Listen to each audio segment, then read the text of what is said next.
那好像是凤家大公子。这个人身上的气场和之前那些人都不同，但只要不是梦行舟，他就不会输。贵妃本想用来对付凤家兄弟的面具，反倒成了他的伪装，不用费时间精心易容。如此几个来回，魁斗一直在被绕圈，打不到人，他十分恼火。孬种，来啊！怒吼着抓住凤九颜，紧接着他将凤九颜举起。看台处，南齐众人的心都提了起来。齐华，外臣本以为凤家是皇后娘娘的母家，又出了好几任贤后，一定是相当的厉害。齐华，这样吧，外臣这就让魁斗停战，知道您客气礼让，但再这么比试下去，我们都不好意思赢了。不知道的还真以为南齐无能人呢。萧玉不予理会，视线始终在演武台上。两国使臣还在相继说风凉话时，突然有人喊：“快看，那是怎么了？”众人立马看去，却见凤燕尘一下子就逃出魁斗的掌控，而魁斗那样高大的人，还没将凤燕尘摔出去，自己却单膝跪了下去。不可能！你怎么会？面具下，凤九颜嘴唇轻抿。魁斗恍然意识到，从比赛一开始，这人就在让自己绕圈。他早就知晓自己又膝又伤。小心啊！魁斗猛然发力，一个鲤鱼打挺式的跃起，用尽全身力量将凤九颜带翻。凤九颜几度被逼到死角，南齐众官员纷纷表示不公。您说能使用武器，这不是耍赖吗？梁国那勇士使诈，算什么英雄好汉？哎呀，输赢不重要，有观赏性才重要。魏国也可以用木桩做武器嘛，瞧瞧多有意思，跟耍猴似的。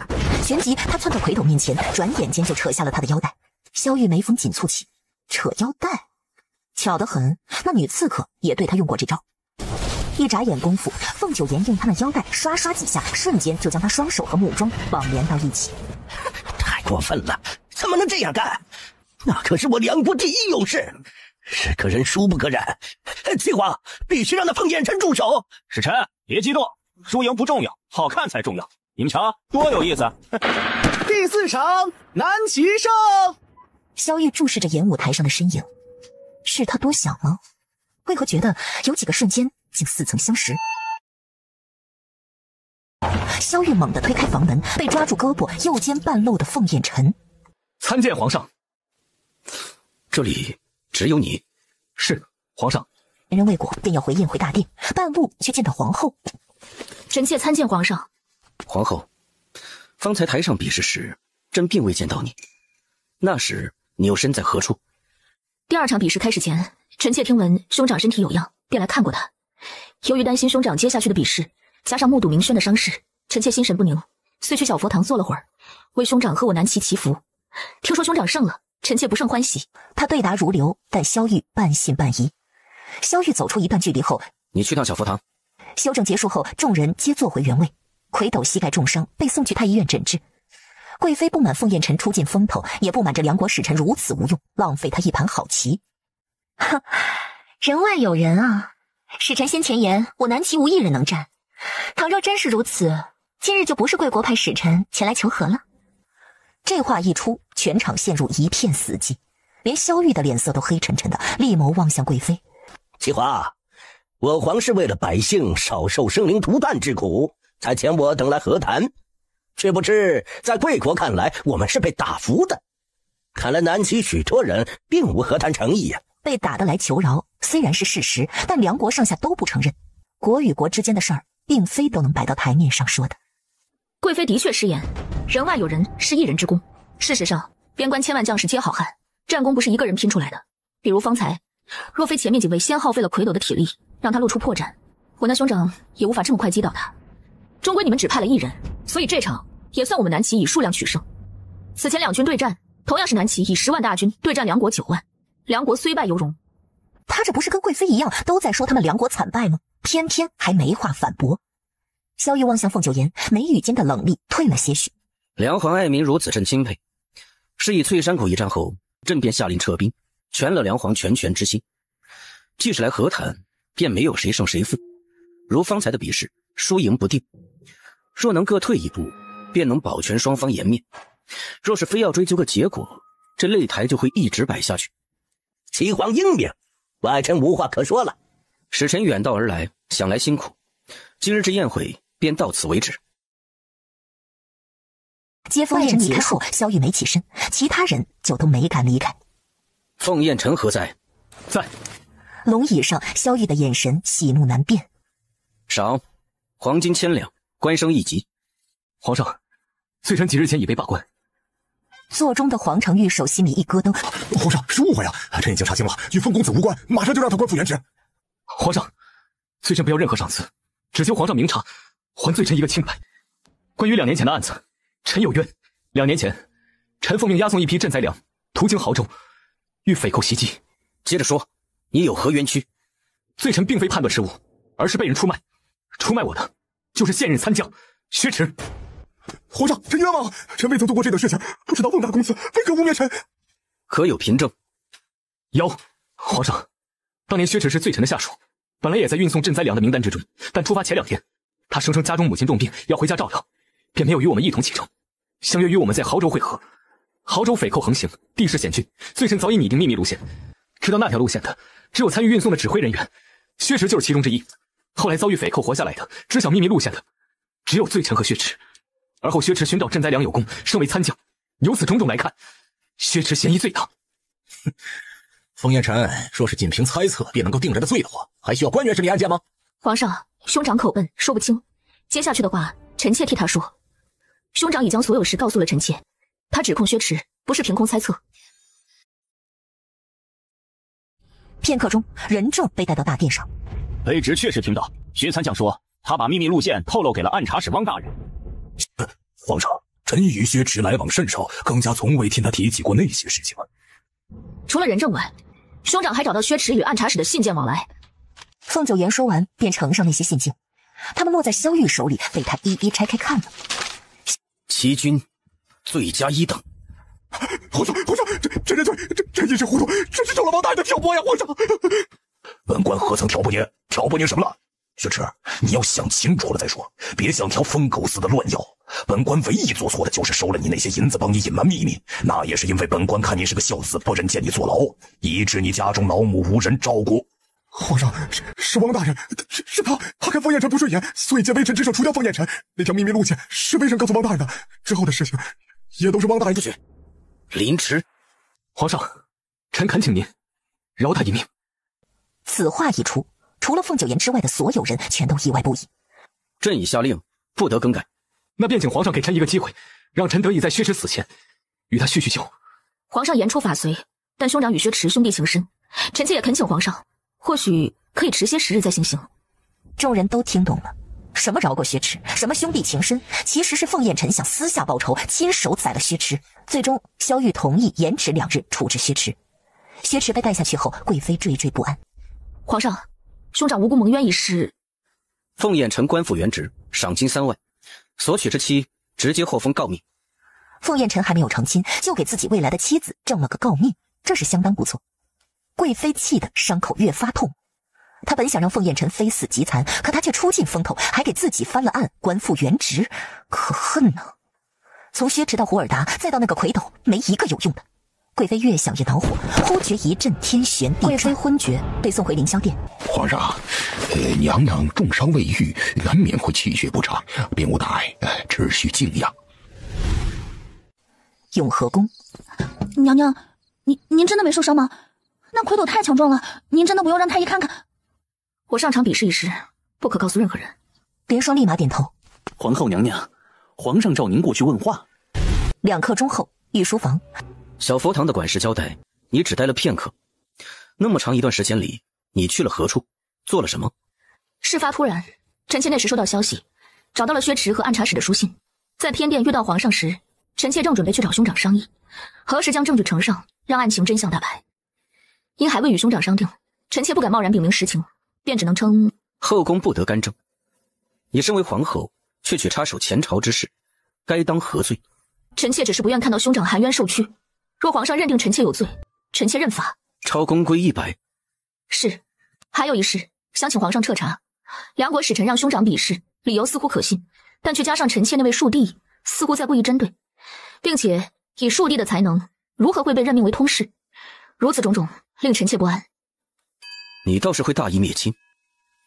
行了，退下。凤九言转身离开，萧玉不经意的抬眸定格在他的背影上。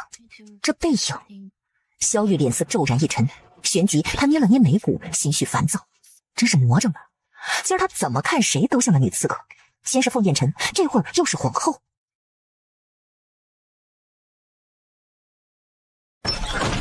牢房内，薛池被单独关押在一处，见到凤燕尘，他跪在地上哀求：燕尘，你救我出去吧，我求你，我真的知道错了，看在我们多年的情分上，你放过我好吗？你就算救不了我，也给我一个痛快吧，凌迟太可怕了，我不想被凌迟。你不想被凌迟，不想死，阿才他们就想死吗？他们何其无辜，放过你，我怎么对得起那些亡魂？薛池，你为了自己往上爬，害死那些与你情同手足的人，真的值得吗？我们曾经很要好，我以为我们惺惺相惜，为什么要那样做？为什么？半个时辰后，凤燕尘走出大牢，手里拿着份证供，眼神恢复的一片凉意。从小到大，他很少说谎，今天却连着说了好多个谎。永和宫，凌霜从外面进来，兴奋地将供状副本拿给凤九言。娘娘，大公子按照您说的，果真问出来了，这是大公子送进宫来的，先给您过目的，还说那薛池愿意出面指认贵妃。更衣，面圣。娘娘，这么快吗？再不快些，等贵妃苏醒，薛池的命就保不住了。凌霜颇为诧异，娘娘，难道贵妃昏厥不是意外？否则你以为她怎么会昏厥这么久？御书房内，面前的案桌上摆放着薛池的供状副本，他审视着凤九言，旋即吩咐侍卫陈吉提审薛池，朕要亲自问他。走。不多时，薛池被押送来。罪臣薛池，参见皇上、皇后娘娘。那供状可是你亲自画押？供状上不只交代了他2年前陷害凤燕尘、对汪大人行贿等种种罪行，还牵扯到贵妃。这2年，薛池做了参将后大量敛财，所得的财物一半贿赂了汪大人，剩下一半则送进了凌霄殿。具体出入，他府上的秘密账本有记载。除此之外，他还听命于贵妃，在接风宴前打伤了凤燕尘的胳膊，为的就是让凤燕尘在比试中输给魁斗。是罪臣画的押。贵妃如何让你打伤凤燕尘，又如何知晓第2天的比试？薛池，你胆敢有半句虚言，朕会让你死得比凌迟痛苦100倍。凤九言沉默不言，只淡淡的瞧了眼帝王。他还真是维护贵妃，怕是觉得萧池诬陷他的爱妃。说清楚，贵妃如何指使的你？回皇上，罪臣无法进入内宫，贵妃娘娘有什么安排，都是让宫中太监带话的。去，将凌霄殿内的太监都传来。是。2盏茶后，皇上审出来了，那太监交代是奉了贵妃娘娘的命令，将薛池押回大牢。九言，薛池的供状副本何以会先到你的手里？兄长觉得胳膊受伤的时间太凑巧，便私下让狱卒审问了薛池，不料牵扯到贵妃。世人皆知皇上您宠爱贵妃，是以典狱长也不敢直接将供状上呈，一来怕罪证不足，皇上您不信；二来怕得罪贵妃，将来招致报复。但兄长认为，若薛池所言都是事实，便意味着贵妃提前知晓了梁国使臣比试的计划，此事可大可小。往小了说，是贵妃消息灵通；往大了说，便是贵妃有勾结外臣之嫌。因而他复刻了一份供状，先托人悄悄送至臣妾手中，让臣妾拿个主意，是否需要禀明皇上。臣妾看过后，自认为姿势体大，便冒着后宫干政的罪名，本着国家安危为重，宁可错查不可放过的心情，匆匆拿着复刻本来禀告您。说了这么多，事实上，你就是想指控贵妃勾结使臣，陷害你的兄长。兄长被伤，臣妾不否认有私心，但身为皇后，身为一国之母，臣妾也有护国之心，请皇上明察。朕会查明，但眼下还有一事与皇后你有关。凤鸣轩一个废物，如何做的通事，你当真不知吗？臣妾不知。传陆心，凤鸣轩。陆大人，凤鸣轩如何被选中为通事？当着皇后娘娘的面，你且好好说道说道。臣亦有罪，凤家2公子屡次邀臣喝酒逛花楼，臣本不想去的，可一想到他是皇后娘娘的弟弟，臣不敢得罪啊，所以便只好前往。他还给了臣好些钱财，想谋个官职。皇上，臣惶恐，凤2公子给的银票，臣一张都没敢用啊。凤九言抿了抿唇，这便是贵妃的高明之处。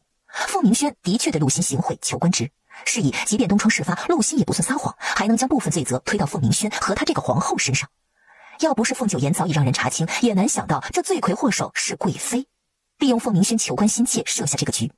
当下凤九言没有任何狡辩，或许真是臣妾管教无方，才让庶弟如此妄为。臣妾认罪，任凭皇上处罚。先回永和宫反省，朕该考虑考虑，是否还能让你继续执掌金印了。是，皇上。陆金停职查办，彻查其经手所有任命，再行处置。凤鸣轩革职，行贿钱财冲入国库，令入狱1年反省，3年不得科考，5年不得入仕。皇上，切莫饶了我这次吧！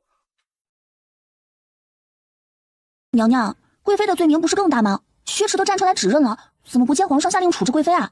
反倒是对您的处罚下来的如此快。皇上若真的因此夺了您的金印，事情还未结束。贵妃受命给凤鸣轩安排官职，再到派人私下联络梁国使臣，这些事他都已经查清，但他不能直接把罪证呈给皇帝看，只有等萧玉派人调查与之相关的事，证据才会像链条一般源源不断地送到萧玉手里。可唯一的变数就在于凤九言不确定以萧玉对贵妃的宠爱庇护会不会追查。御书房内，皇上是否要深查贵妃与使臣的事？查，遵命。凌霄殿，贵妃终于苏醒，她是被春和摇醒的，伤口痛得要命。薛池那坏事的，怎么没让人把他弄死？娘娘您在宴会上便晕倒了，没有您的指示，奴婢不敢发号施令。废物，本宫还能指望你做什么？娘娘，还有个不算坏的消息，凤鸣轩买官的事被查出，皇后娘娘遭到牵连，被禁足了，还可能被夺走金印。更衣，本宫要去见皇上。贵妃强忍着伤口发作的疼痛，来到御书房请罪。萧玉眼神淡淡的望着她，伤势未愈，就回凌霄殿躺着。臣妾若是不向您解释清楚，实在无法谢恩。薛池的确给臣妾送过许多东西，臣妾是不愿收的。行了，这件案子不重要，你现在无需向朕解释，先回凌霄殿歇息，养好伤再说。贵妃闻言，还以为萧玉不会再查薛池的案子，并且关心自己的身子。她暗自舒了口气，看来皇上还是很在意她的。燕儿，你跟了朕多少年了？皇上，臣妾入宫4年了。退下吧。永和宫。哎呦，娘娘啊，皇上怎么又进了您的族啊？还要收走您的金印呐？孙嬷嬷，娘娘这儿有我一人伺候就行，你去做事吧。娘娘，要奴婢说，这事儿您得据理力争啊！别说那是您庶出的弟弟，就算是异母同胞的亲弟弟，他犯了错，跟您什么事儿啊？你应该去向皇上求求情，就说您什么都不知道，而且和那二公子的关系也不好。退下。凤九言神情淡漠，一点不因金印被夺而失忆。他更在意的是那案子要如何了结。萧玉对贵妃的宠溺底线又在何处？若是牵连到国家利益都不在意，那他这个皇帝基本废物。一连过了3日，宫里都无事发生，贵妃彻底放松下来。娘娘，金印这么快就回到您手里了，果然是您的，谁都抢不走。凤微强的贱人跟本宫斗，也不看看自己的斤两。早就说了，在这宫里没有皇上的宠爱，他什么都不是。深夜，永和宫，凤九言收到500的飞鸽传书，鳖入网而以投喂。鳖俗称王八，用来代指王，也就是那暴君。萧玉如他计划的那样，在调查贵妃和使臣勾结一事，500则在暗中给线索。看到这密信，凤九言的心定下了。他凝望着那忽明忽暗的烛光，眼底冷寒。收拾贵妃就在这2日了。皇上驾到！当晚，圣驾临至凌霄殿。皇上，您国务繁忙，也要多加休息啊。您若是累着，臣妾会心疼的。朕今夜宿在凌霄殿。之后的2天，皇上依旧是早早的来到凌霄殿，与贵妃一同用膳，然后留宿。贵妃3日连着侍寝，更加凸显其他妃嫔的凄凉。马场，若你的下属犯错，朕收了你的封地和王位，你当如何？雷霆雨露皆为君恩，臣自当叩谢。说实话，真有那一日，臣会伤怀，会消沉。萧玉的眼眸泛起凉意，由此看来，皇后真是个奇怪的女人。据永和宫那边的消息称，皇后这几日该吃吃，该喝喝，睡得好，完全没有一丝伤心落寞。如今想来，那晚皇后神志不清时紧握着自己的手诉说情愫，简直像是鬼上身。真正的皇后似乎根本不在意自己如何对待。皇上，那位汪姓暗查使就这么凌迟了，不用再深入的调查他其他罪行吗？或许除了联合薛池陷害凤燕臣，收受贿赂，他还犯了其他事。他一出事，定能够拔出萝卜带出泥，查出更多有问题的官员。那箭靶收过无数箭，远观依旧如新。有些东西能用就成，直到真的无法再用，再换新的不迟。千疮百孔，从来就无法完全修复。坠王出宫时碰上一马戏班子入宫，一问才知他们是去给贵妃娘娘表演的。王爷，贵妃盛宠不衰，真是无人能撼动她地位了。你不觉得太过了吗？快下雨了。他了解皇上，皇上这几日对贵妃的态度已经有些不同寻常。皇上，跪下！皇上，臣妾做错什么了？贵妃，皇上已经查明，陆欣是奉了你的命令，将凤鸣轩任命为通事。还有，你与那梁国使臣勾结，以他人能够透露北营孟少将军的行踪为诱饵，让梁国使臣借着比试的由头，对我凤家2位公子行残虐暴行，你可认罪？皇上，皇后在说些什么呀？臣妾根本没有做过这些事。陆欣是谁？还有那位孟少将军，他在北大营，臣妾如何会知晓他的行踪？这实在太荒谬了。萧玉没有任何回应，仿佛一个局外人，凉凉地瞧着他。凤九言的语调平静无波，但每个字都像一锤子，重重地敲打在贵妃心口。凌燕儿，你且看看身后是谁？是太监小路子。小路子先前被砍断一条胳膊，此时2条胳膊都没了，血肉模糊地倒在地上，奄奄一息。指使陆欣以及联络梁国使臣这件事，他特意派了小路子去做。凤九言见贵妃这副模样，心中冷然，他也会害怕。也是，连别国使臣都肯勾结，他是真不怕死啊。你做任何事，朕都能容你，但唯独勾结外臣，你这是通敌叛国。孟行舟是南齐的名将，战功赫赫，追随他的人不少。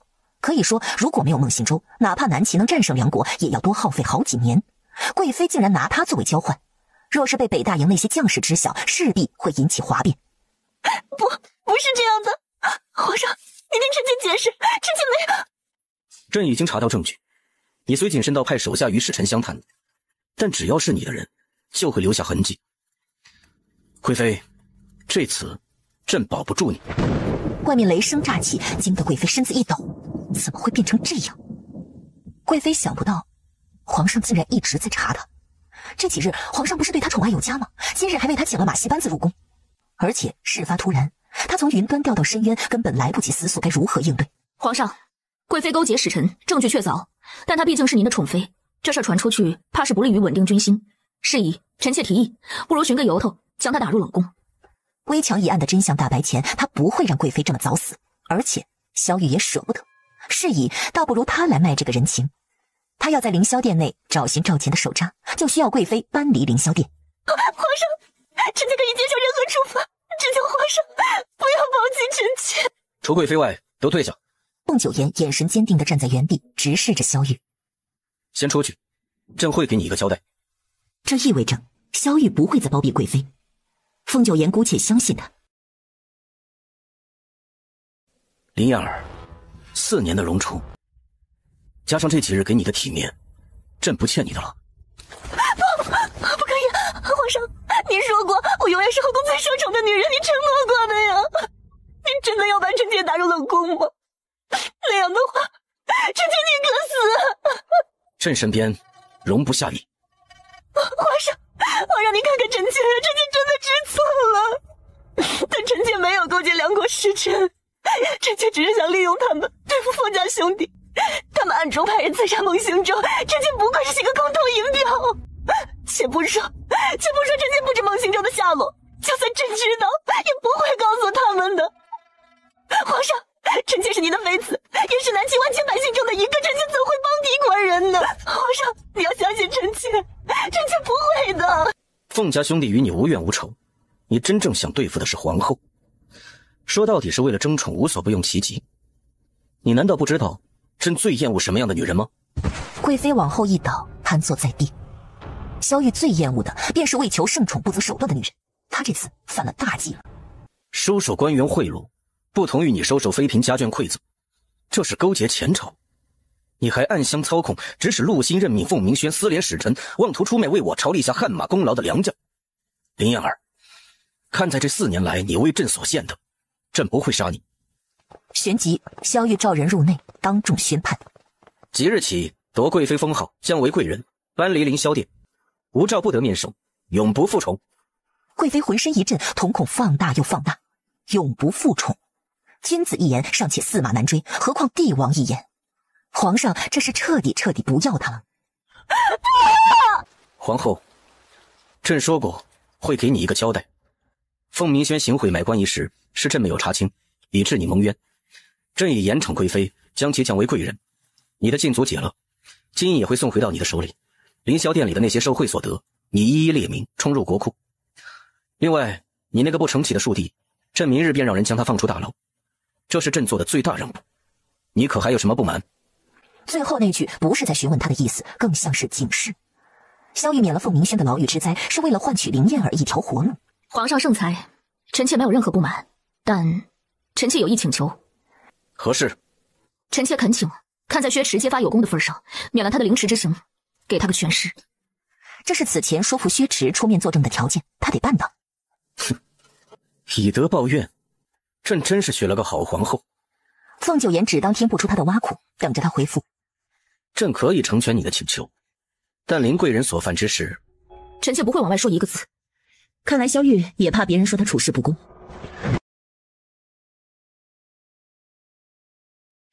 薛池一案，你身为皇后不该插手，哪怕是供状副本也有违公规。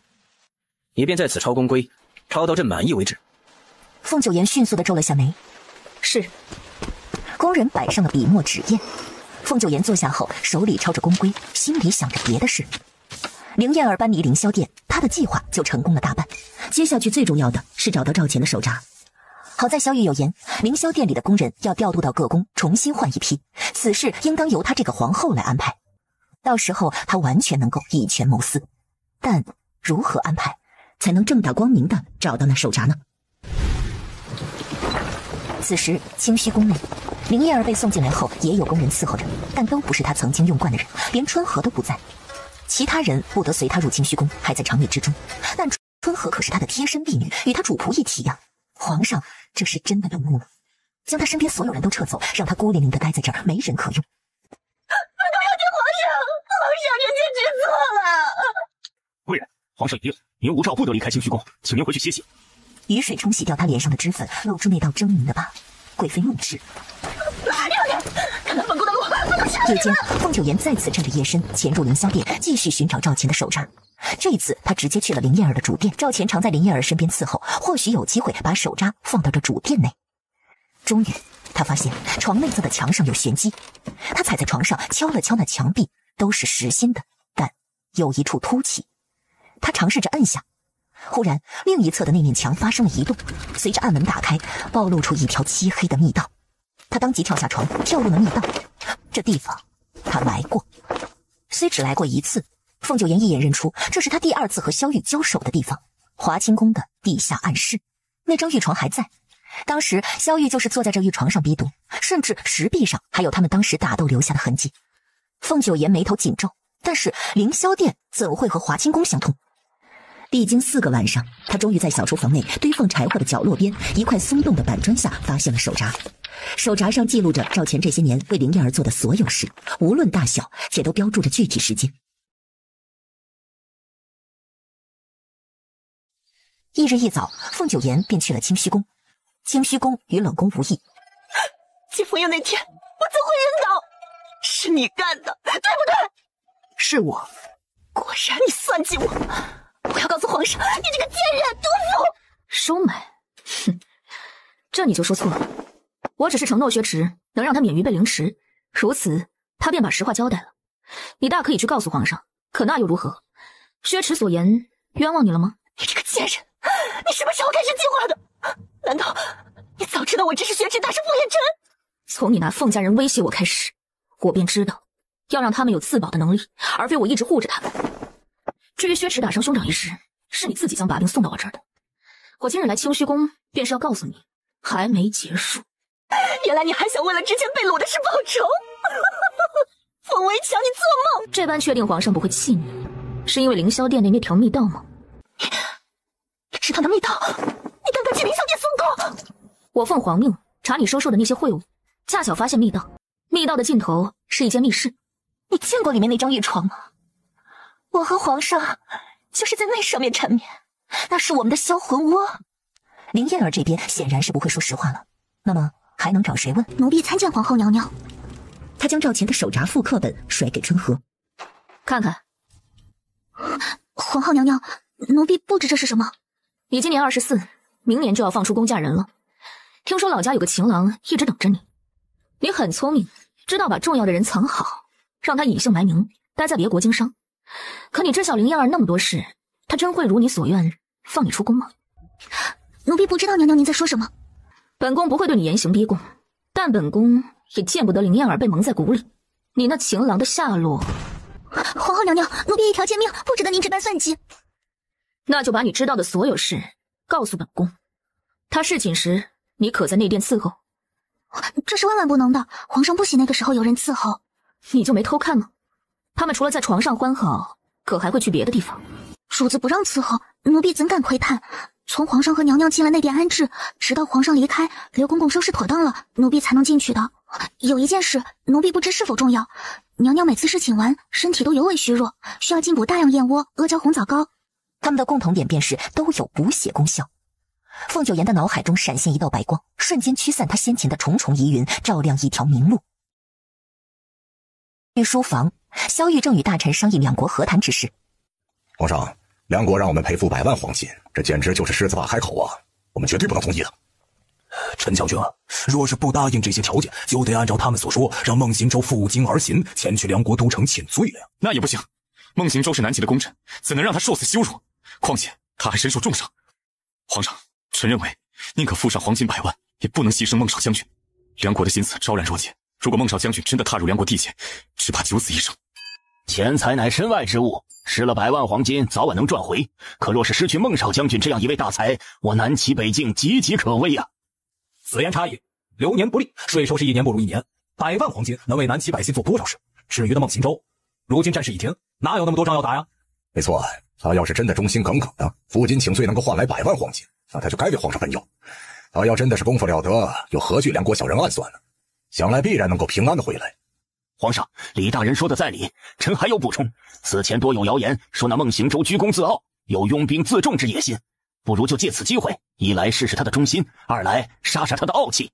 萧玉冷峻的眉眼间附上阴翳。不管是100万两黄金，还是孟行舟负荆请罪，都是梁国所提出的条件，朕无需2选1。你们如此争执下去，皆是废话。这二者，萧玉决议一样都不便宜梁国。众大臣皆低下头请罪。议事完，已是金乌西斜。萧玉捏了捏眉骨，眼神凌锐。孟行舟伤重倒下后，梁国怕是无心求和，南齐要做好再战的准备。皇上，何事？皇后娘娘差人来，要取您的内起居住，奴才不敢擅自做主。她要那东西做甚？莲霜姑娘说，娘娘想根据起居住，让御膳房合理安排您的膳食。告诉她，朕的事无需她费心。没拿到起居住，莲霜悻悻然回到永和宫。娘娘，奴婢无用，没能办成此事。无妨，大不了他晚上再跑一趟。夜深人静，凤九妍穿上夜行衣，潜入放置起居住的御阁。萧玉每个月都会去凌霄殿，雷打不动。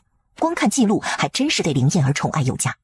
但凤九妍又查看了林燕儿的癸水柱，两相对照，林燕儿癸水之时，按理是没法侍寝的，可萧玉还是照其不误，这不正常。清虚宫，将他的衣服扒了。你敢？即便我如今是贵人，却还是皇上的正妃。你若敢对我做什么，皇上不会放过你。凤九妍全程冷着脸，毫无惧怕之意，也没有怜惜之情。停！你们先退下。凌霜和孙嬷嬷当即停手，退离出主殿。而此时，林燕儿双手捂着胸口，她以为对方是为着当初山匪那事报复自己。凤为强，本宫会记得今日之辱。从来只有本宫欺辱别人，没有本宫遭人欺凌的道理。凤九妍不说废话，一把扯过他护住胸口的手，眼神直勾勾地盯着他心口位置的伤疤。旧伤叠新伤，那位置仿佛受过千刀万剐。果然是心头血。如他所料，萧玉体内的天水之毒没要了他的命，就是用了人的心头血在压制。但并非任何人的心头血都有着效果，需要被取血之人浸泡药浴10年以上。也就是说，凌燕儿的体质不同于常人。春和已经告诉了本宫，凌燕儿，你一直在为皇上取心头血，难怪每次事情完都要大量进补，难怪你总说皇上离不开你。不可能，春和怎会知晓此事？可转念一想，春和是他的贴身婢女，或许在他不知情的情况下，偷偷在他侍寝时进入了内殿。凤为强，你完了！皇上会杀了你，皇上一定会杀了你这个贱人！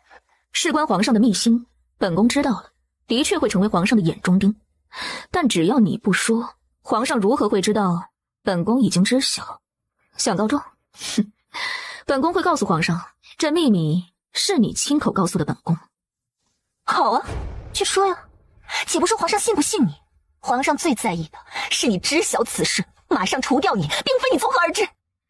我就是死，也要换你千刀万剐。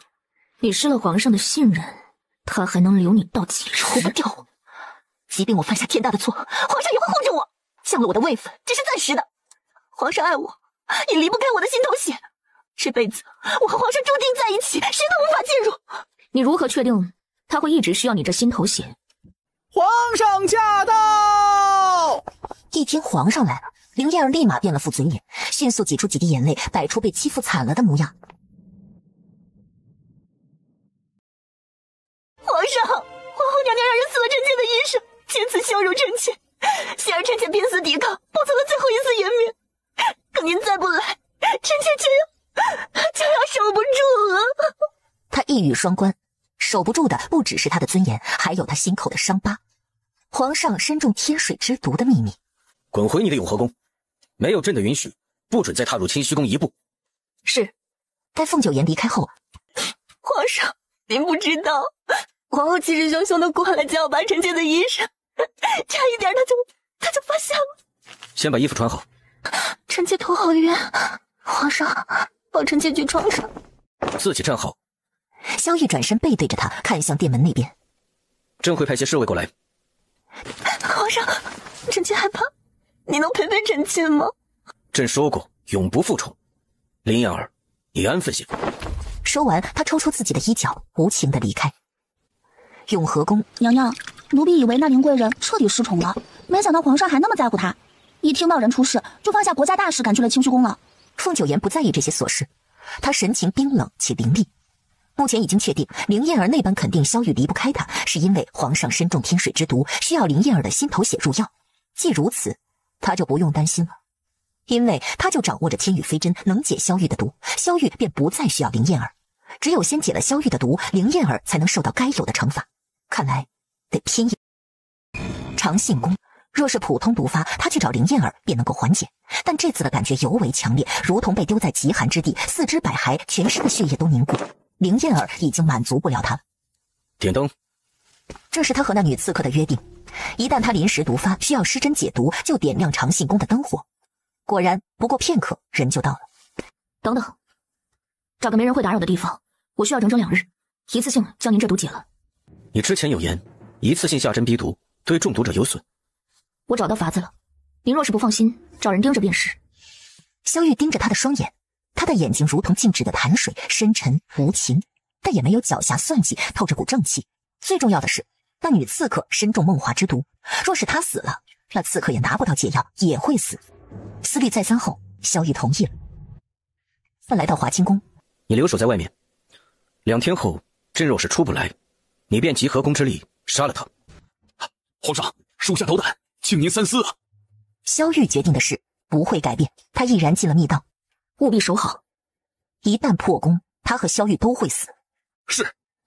随后反应过来，他为何要听一个刺客？萧玉敞开胸膛，坐在那白玉床上，任由凤九妍下针。第一晚的施针手法和前几次并无多大区别。凤九妍专注下针，手法利索。半个时辰后，凤九妍收了针。接下来我会每隔2个时辰为您施针，一次比一次痛。您若是受不住，可以喊停。萧玉长这么大，并非一帆风顺，常人没受过的苦他受过，是以他并不觉得可怕。你只管下针。这期间，他闭目养神。萧玉则盘腿打坐，自己调息休养。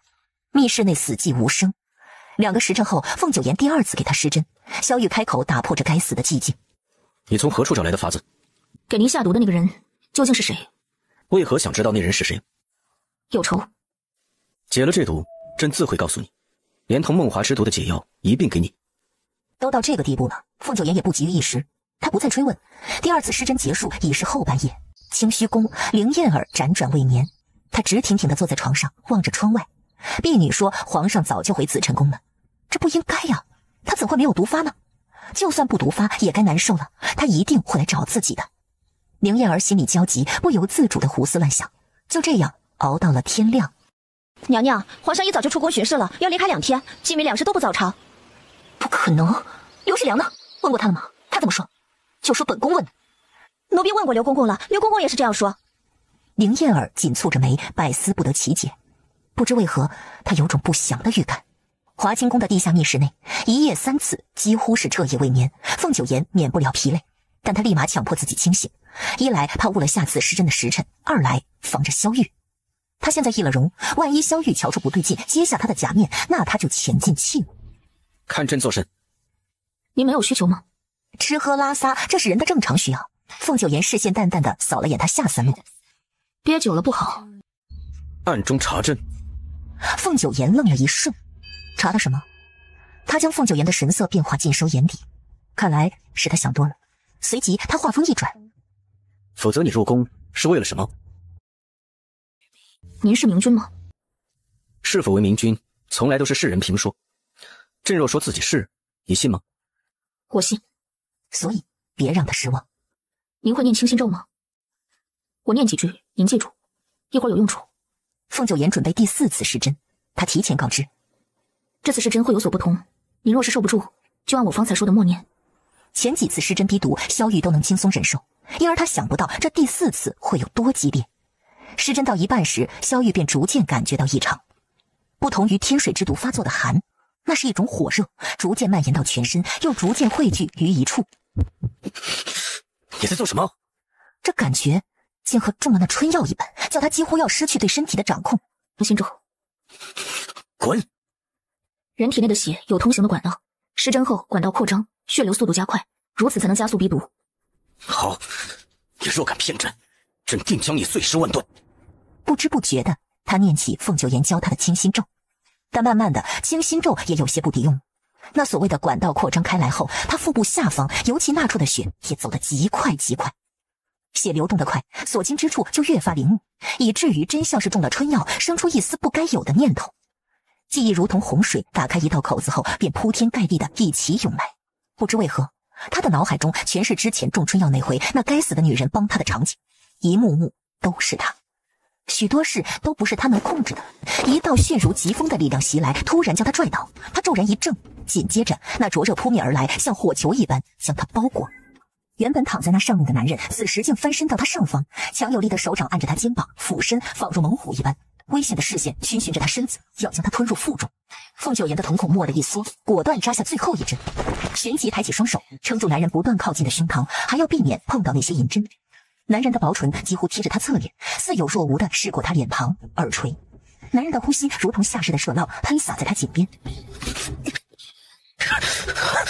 清心咒，朕忘了。凤九妍眼神冰冷地提醒他：“我念一句，您跟一句。”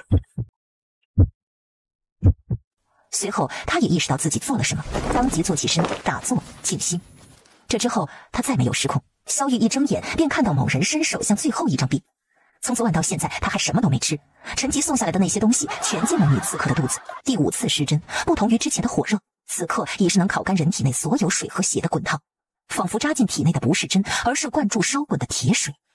萧玉盘腿而坐，双手紧握，额头青筋暴起。凤九妍坐在他身后，双手围掌贴着他后背，紧接着源源不断的内力输送出去。萧玉倏然睁眼：“你别说话。”凤九妍专注运力，但他若是不专注，便会无法接收到，以致浪费。萧玉冷峻的眉宇浮现一抹异样情绪，萍水相逢，自己没有给他什么，他却不惜耗费如此内力救自己。之后几次失真，凤九妍都在用自己的内力辅助，促进逼毒速度。第8次的时候，他口吐鲜血，依然强撑着。萧玉也不好受，随着一次次失真，逐渐到他承受的极限。好消息是，那道银线已经退至他脖颈，只剩下半寸。清虚宫，凌燕儿心急如焚，已经过去1天多了，皇上到底去了哪儿？夜幕至，华清宫一片寂静。陈吉眼瞅着整2日到了，迫不及待想下密室看看里面情况如何，可又怕打搅了皇上解毒。华清宫外已经部署了几百号人，但凡皇上有任何危险，那刺客都别想活着走出去。陈吉焦急地来回踱步，10根银针被逼出体外，凤九妍也被那强大的力量弹开，整个人撞在石壁上倒下。他用一只胳膊强撑起上半身子，脸色苍白，唇角渗出鲜红的血珠。而此时，萧玉已经走到他面前，整个人邪魅冷峻，散发浓浓戾气，盯着地上那已经无力反抗的女人。他以为萧玉又要出尔反尔，取他性命。但是下一瞬，萧玉弯腰，长臂穿过他腿弯处，就这么将他抱起。放我下去。为了解这毒，他冒险了，耗费了将近一半内力，比他想的还要严重。是以他现在没什么力气。萧玉将他放在那白玉床上，而后不知从何处取出一颗药丸，强行塞进他嘴里。吃了解药，炼制一颗解药需耗费5日，目前只有这一颗，其余的朕会陆续给你。朕的确不知是何人给朕下的天水之毒，只知他右手有6指。6指，好歹是条线索。凤九言牢牢记下了，却见他下颌处有一块破裂，他骤然意识到这个人戴着人皮面具，于是他当即就要伸手将它撕下来，他要看看这人皮面具下的真容。一根银针抵上他心口，好奇害死猫。萧玉薄唇微抿，随后他收回了手，凤九言也收回了手中的银针，两人就此相安无事。机关打开后，陈吉看到皇上平安活着，悬着的心终于落下。让他走。永和宫，莲霜这2日惴惴难安，直到看见娘娘回来，才稍微松了口气。娘娘，你去外面守着。他的喉咙宛若被火灼烧过，说话都携着噪音。是。凤九言盘腿坐于床上，闭着眼开始运功。他此次内力损耗严重，骤然散了将近一半的内力，身体承受不住，今夜得好好运功调养。那之后还得修炼师父传授的内功心法，才能恢复内力。这个过程十分漫长，少则3个月，多则半年，但他不后悔。萧玉的天水之毒总算是解了，再对付林燕儿别所顾忌。次日一早，不同于凤九言，萧玉的毒解了后并无任何不适。经过昨夜一晚的好眠，他气血甚好。今早他刚下朝，宫人急匆匆的前来禀告，皇上，林贵人伤了手腕，流了好多血，太医说人快不行了。清虚宫内，林燕儿虚弱的醒来。皇上，你终于来看臣妾了，臣妾好苦，好想你。你在威胁朕吗？来这儿后，他已经逼问出事情真相。贵妃并非意外受伤，而是她自己打破花瓶，用花瓶碎片割破了手腕。臣妾怎么会威胁您呢？虽然臣妾流了好多血，可臣妾的心头血永远为你陪着。他撑着胳膊坐起身，眼神痴迷地望着皇上，目光定在他脖间。忽然间，贵妃脸色一变，皇上脖子处的那道银线竟然消失了。皇上，臣妾担心你，才不得已出此下策。皇上，你没有毒发的征兆吗？朕很好，不要再拿割手腕这样的把戏来威胁朕，硬是你自己的。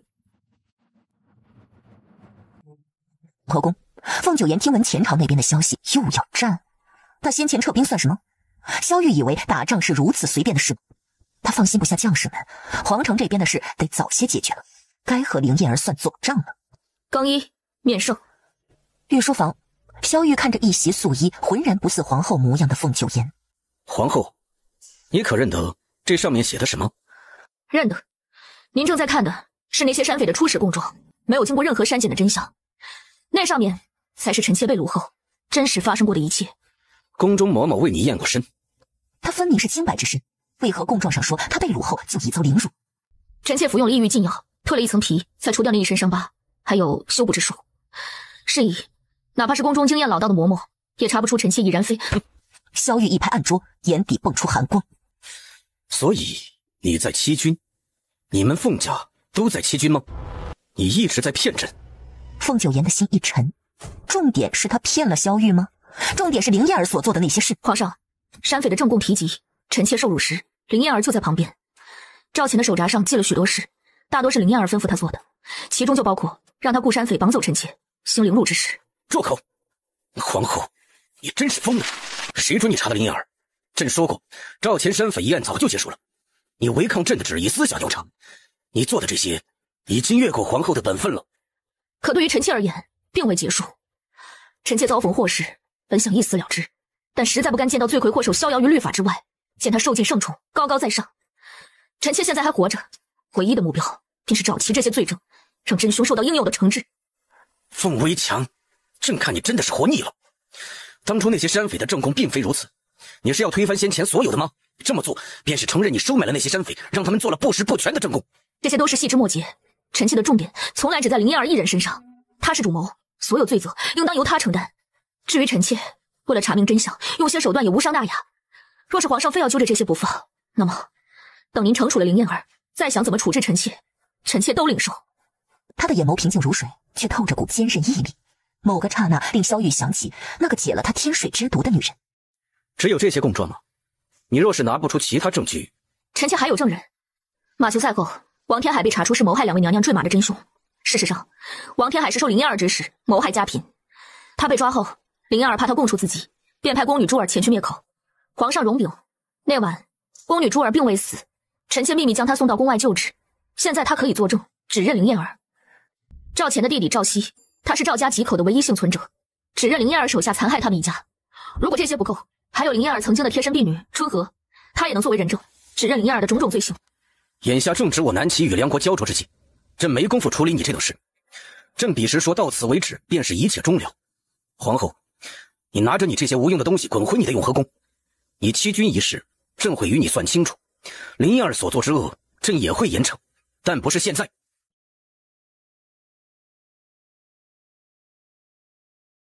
皇上，难道您没发现那些证供和手札都是复刻本吗？你想做什么？今日我既然赶来向您陈明冤情，就做好了最坏的打算。除了您手上的那些，还有无数的复刻本。今日太阳落山前，若是我不发信号，那么那些供状副本便会出现在皇城上空，落在每一个皇城百姓手中。萧玉薄唇紧撵，他这是不惜拉着林燕儿一起死，也要威胁他彻查此案，严惩林燕儿。传证人，不止人证，林燕儿也被召来。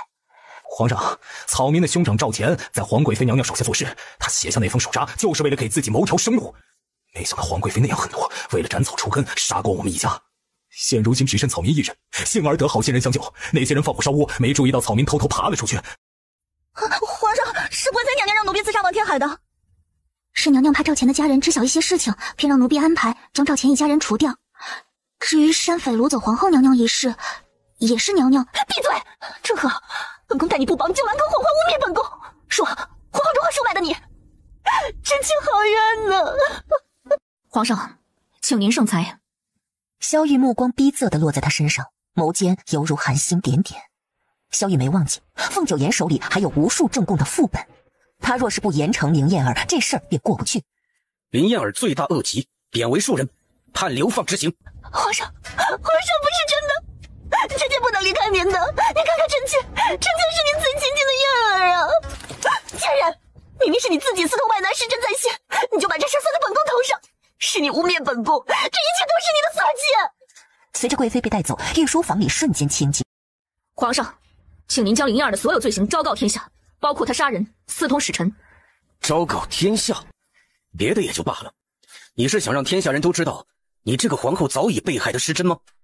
您重视皇室声誉，臣妾也不愿被人议论。是以，您只需公开林燕儿所犯之罪，至于受害者的身份、具体经过，都可省去。你倒是考虑周全。朕若不这么做，你当如何？要把那些罪状副本洒落全城吗？若非逼不得已，臣妾也不愿这么做。林燕儿的罪状，你若是自己拟，还能有所避重就轻；可若是我来写，就是原封不动，鱼死网破了。朕已经判了林燕儿流放，你还有什么不满？你要朕将她的罪行公之于众，是想打谁的脸？朕吗？林燕儿固然有错，但除却她本身，还有仗着您的宠爱。陈吉脸色大变，皇后娘娘是在指责皇上，她真敢呐！与其遮掩回避，不如直面过错。皇上您的专宠才是林燕儿的保护符，使得她恃宠而骄，令薛池等官员对她趋之若鹜，对她行贿，也使得她生出独占恩宠的心思，甚至觊觎皇后之位。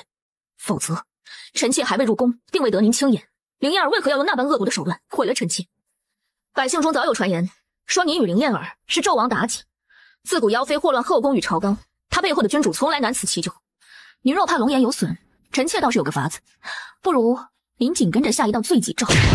萧玉面前的案桌被他掀翻，萧玉眸底的沉戾翻涌而上，他居高临下的俯视凤九言。原来他恨的不只是林燕儿，还有他这个皇帝。好，你威胁朕，可有想过往后日子该有多难过？朕有千百种手段叫你生不如死，悔不当初。皇上，太阳快下山了，要你旨吗？很好。御书房宛若战场，硝烟四起。臣妾不敢想皇上会如何对付皇后娘娘，紧接着却听皇上吩咐：拟定贵妃的罪状，昭告天下。不多时，那罪状拟好了，贵妃所犯之事可谓是罄竹难书。萧玉的脸色就没缓和过，因为他还亲自写了一道罪己诏，将罪状复写了几十份，迅速张贴在大街小巷。在此期间，凤九言则一直被扣留在御书房内。时至黄昏，萧玉按照他说的做完了所有事，眼神里充斥着杀意。如此，你可满意了？臣妾并未在宫外安排那些人散播供状，但为求公道，只能出此下策，望皇上恕罪。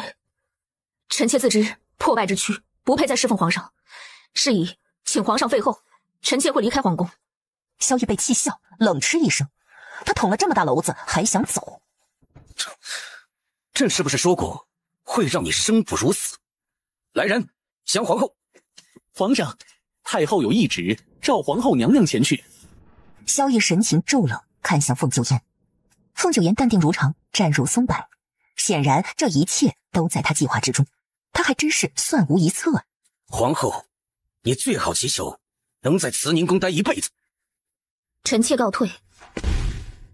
慈宁宫，你放心，哀家虽 hold 不住你一辈子，几天时间还是可行的。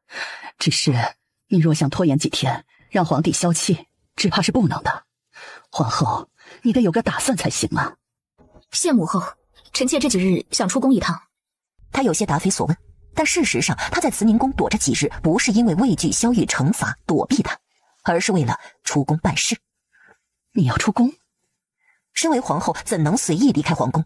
凤九言没有多做解释，先行告退去偏殿了。他走后，桂嬷嬷忧心道：太后，皇后娘娘还要出宫做什么？若是被皇上知道您包庇她，怕是连您也要受罚了。哎，她为哀家解决了凌燕儿这个心头大患，别说出宫了，就是出家，哀家也得竭尽所能的帮她呀。流放，凌燕儿也有今日啊。清虚宫，正式流放前，凌燕儿呆呆地坐在床上，不知所措。事发到现在，他都还没理清到底发生了什么。方微强怎么查到的罪证？春和为何背叛自己？皇上怎么会不顾天水之毒？突然，殿门开了，他抬头看去，眼中倏然迸发喜色。皇上！清虚宫，皇上！随后，他扑通一声跪下，西行到来人面前。他抱着萧玉的腿，皇上，臣妾知错，您罚臣妾，可臣妾不能被流放呀。臣妾不怕死，只怕不能帮皇上压制那天水之毒。这4年你辛苦了。皇上，臣妾不怕辛苦，不怕疼，只要能帮你抑制那天水之毒，不管要臣妾多少心疼血，臣妾都愿意。皇上，你还需要臣妾的，对吗？他痴痴地望着皇上，期待他回心转意。皇上不可能不需要他，表面判他流放，一定还有别的安排。萧玉的眼神甚是淡漠，他看着凌燕儿，又像在透过他看别人。朕会让人打点好一切，流放路上不叫你遭罪，到了南边改名换姓，过你余下的日子。不！凌燕儿不敢相信自己听到的，随即他单手扯开自己的领口。皇上，你不想要吗？臣妾的心头血，你想要多少有多少，没有臣妾您怎么办呢？皇上！他仍然笃定皇上只是一时气急。萧玉目光极淡，他转身背对着凌燕儿。朕意已决。不，皇上，你别走！凌燕儿又紧紧地抱着他的腿，仿佛落水之人抱着唯一一块浮木，声音好似撕裂开。皇上，你忘了您身上的天水之毒吗？松手！皇上，您快毒发了不是吗？您离不开臣妾的。罚也罚了，臣妾知错了，您让臣妾回去，让臣妾继续给您去心头血，好不好？臣妾可以不要您的恩宠，臣妾只求能做个寻常妃嫔，伴你左右。朕对你已经仁至义尽，流放是罚，也是最后一次救你。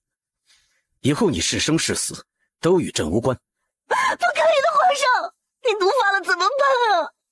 朕不再需要你的心头血了。萧月说完那话，便拂袖而去。不！萧玉回到紫辰宫，俊颜如寒霜一般，久久没有缓和。刘世良小心伺候着，时刻观察着皇上的脸色。虽不知具体发生何事，可林贵人遭流放，皇上还下了罪己诏，一桩桩一件件都叫人震惊满怀。萧玉坐在案桌边，提笔写下一段清心咒，这还是那女刺客教他所念。他这会儿非常需要静心。边境未定，后宫又出了这么多事，他也清楚皇后今日做的这些无可厚非。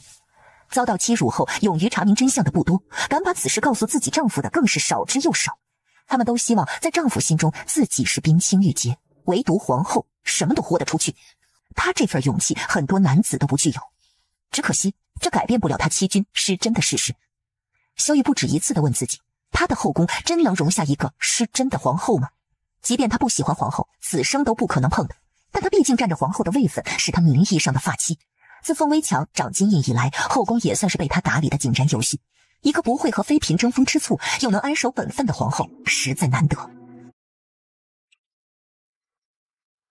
次日一早，凌燕儿被迫换下锦衣华服，穿上了丑陋的囚服，戴上镣铐，毫无往日的尊贵。押送凌燕儿的是2名官兵，他们被上头打点过，一路上好吃好喝的伺候她。贵人，上头说了，把您送到南边就把您放了，到那之前只好暂时委屈你，你有什么要求尽管提。晚上，3人在一家客栈落脚，凌燕儿一个人一间屋。夜里，一道黑影窜入。凌燕儿醒来后，发现自己身处乱坟岗，突然一道剑锋闪电，脚踝处仿佛有什么断了。她倏然失去支撑，倒了下去，这才意识到那人挑断了她的脚筋。宋慧乔，原来是你的贱人！你的罪行已经昭告于天下，但我更喜欢动私刑，报私仇。出来吧。随后，彩月过来了。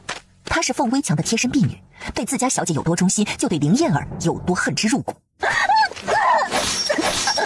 开我！彩月下手不轻，彻底毁了凌燕儿的脸。于是她一下把匕首刺入凌燕儿身体，留着她的命，我要她求死不得。500，送去暗娼馆。微强受过的，凌燕儿也要受一遍。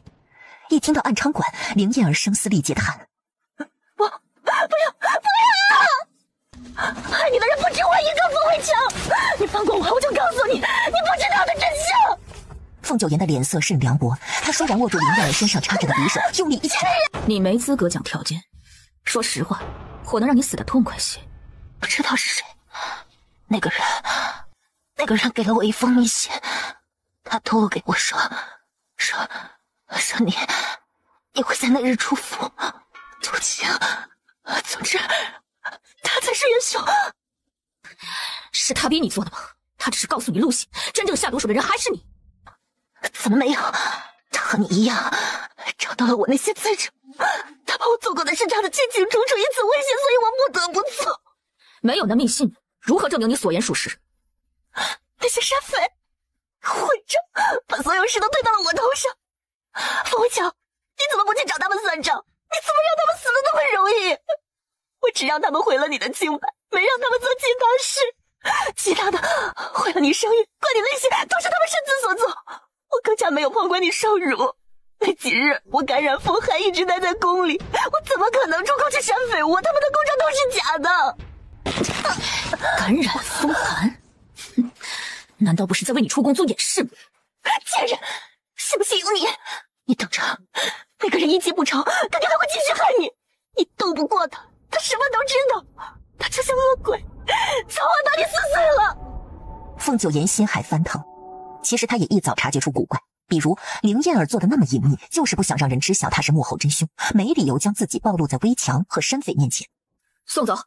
是。处理了凌燕儿，戴了面具，与彩月一道回去见微强。别过来！别过来！别碰我！外伤能够治愈，但心病难解。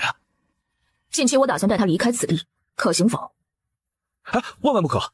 方才看到姑娘对你的抗拒，这一路上你们怕是会有诸多不便。要等多久？目前来看，至少半年。那便只能这么等下去了。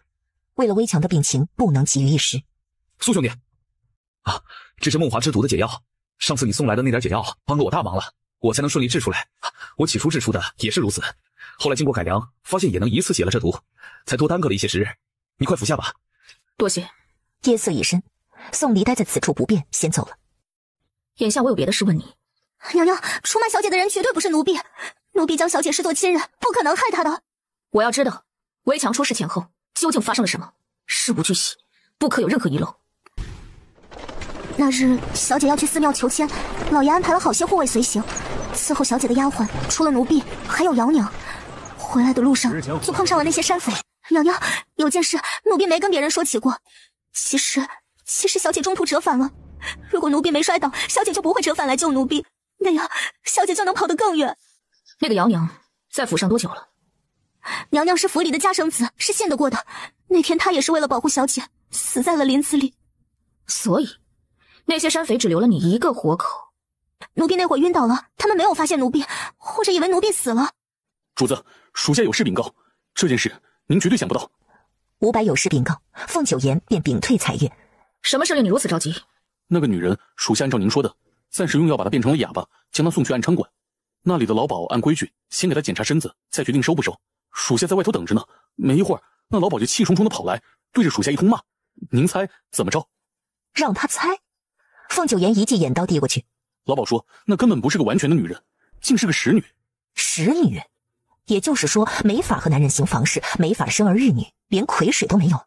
少将军，那个女人她不是皇上的宠妃吗？怎么可能是使女呢？连那个都不行，怎么当上宠妃的？使女这个身份，应该就是凌燕儿最想隐瞒的秘密。原本呢，老鸨是无论如何都不收的，给她治伤还得花钱呢。但属下给了她一些银子，她就勉为其难给收下了，说是只要还有一张嘴就成。安昌馆，凌燕儿躺在冰冷的地上，身上散发着血腥恶臭，在多番刺激之下，她眼前出现幻觉，时而回到7岁那年，被那走火入魔的大夫抓去，被迫做了药人；时而又回到20岁那年，她拼命逃出魔窟，被微服私访的皇上所救，一见倾心。那之后，她整个心就给了皇上。得知皇上身中天水之毒，需要药人的心头血，她便主动站了出来，为他承受割肉之痛。皇上为了报答他，给他1箱黄金，可他只想随皇上入宫，陪在皇上身边。他用这恩情裹挟他，成了他的宠妃。冯维强，早晚有一天，我会离开这儿，找到你，杀了你。殊不知，进了安昌馆，便是一辈子。次日，是被人抓了，还是自己逃了？属下这就去查。活要见人，死要见尸。凌燕儿罪该万死，但她给自己做了6年的药引，为了自己，凌燕儿活不过30。天下人都能杀她、负她，唯独自己不能。传朕旨意，召皇后过来。皇上，皇后娘娘陪伴太后，万一太后不是那般没分寸的。半个时辰后，凤九言穿着素净衣裳，罪妾参见皇上。你既自知有罪，可有想过按照宫规该受何等惩罚？听凭皇上发落。你就没什么要解释的吗？臣妾自知无法胜任中宫之位。这一点你倒是有自知之明。皇上，南境有军情。凤九言眉头轻锁，北边梁国还未定下，南边又出了什么事？军情紧要，萧玉命令凤九言先回你的永和宫。是。凤九言离开御书房后，迎面碰上瑞王。免礼。前几日皇兄下罪己诏，听说是听了皇嫂的建议。瑞王想说什么？此前颁布征兵令，参军人数甚少，罪己诏一下，皇兄乃至整个皇室的名望大有提高，报名参军的人也剧增了。原先因为林贵人，以致百姓对皇兄有误解，如今被皇嫂力挽狂澜，民间都言皇嫂不愧是天生奉命，除妖妃兴社稷，果真能兴旺南齐。瑞王这番话说得十分诚恳，凤九言只感到一阵不适，只因瑞王总是带着笑容，看似老好人，实则藏得深，叫人看不出他真实的一面。凤九言走后，瑞王站在原地目送他，随即瑞王眼中掠过一道异样的光芒。墓园阴气重，难免叫人毛骨悚然。少将军，您确定没来错地儿啊？来这儿之前，少将军也没说是挖自家的坟呢。看到写着姚娘名字的墓碑后，便下令挖开。和姚娘同一时间下葬的护卫们，坟墓也都在附近，不难寻。凤九言让伍佰一并挖了。1个时辰后，地上摆放着几具腐败严重的尸体。通过此次验尸，凤九言有10成把握，姚娘并非为山匪所害，但不确定姚娘是被谁所害。是玉盘。少将军，我见过这个，凤府1等下人身上都配有这个玉牌，上头刻着独一无二的名，是主子的恩赏。寻常下人不能进的地方，1等下人能凭玉牌进出。姚娘为何要吞下这代表她身份的玉牌？回凤府打听一件事，姚娘可有弄丢过玉牌？何时丢的？少将军，那这些尸体恢复原样。这下可苦了吴白。不过山人自有妙计，后半夜凤家墓园里，一红衣男子哼哧哼哧，宛若厉鬼。我说，苏焕那小子到底在干什么？找我来，居然只是让我帮他埋尸。想我是何等身份？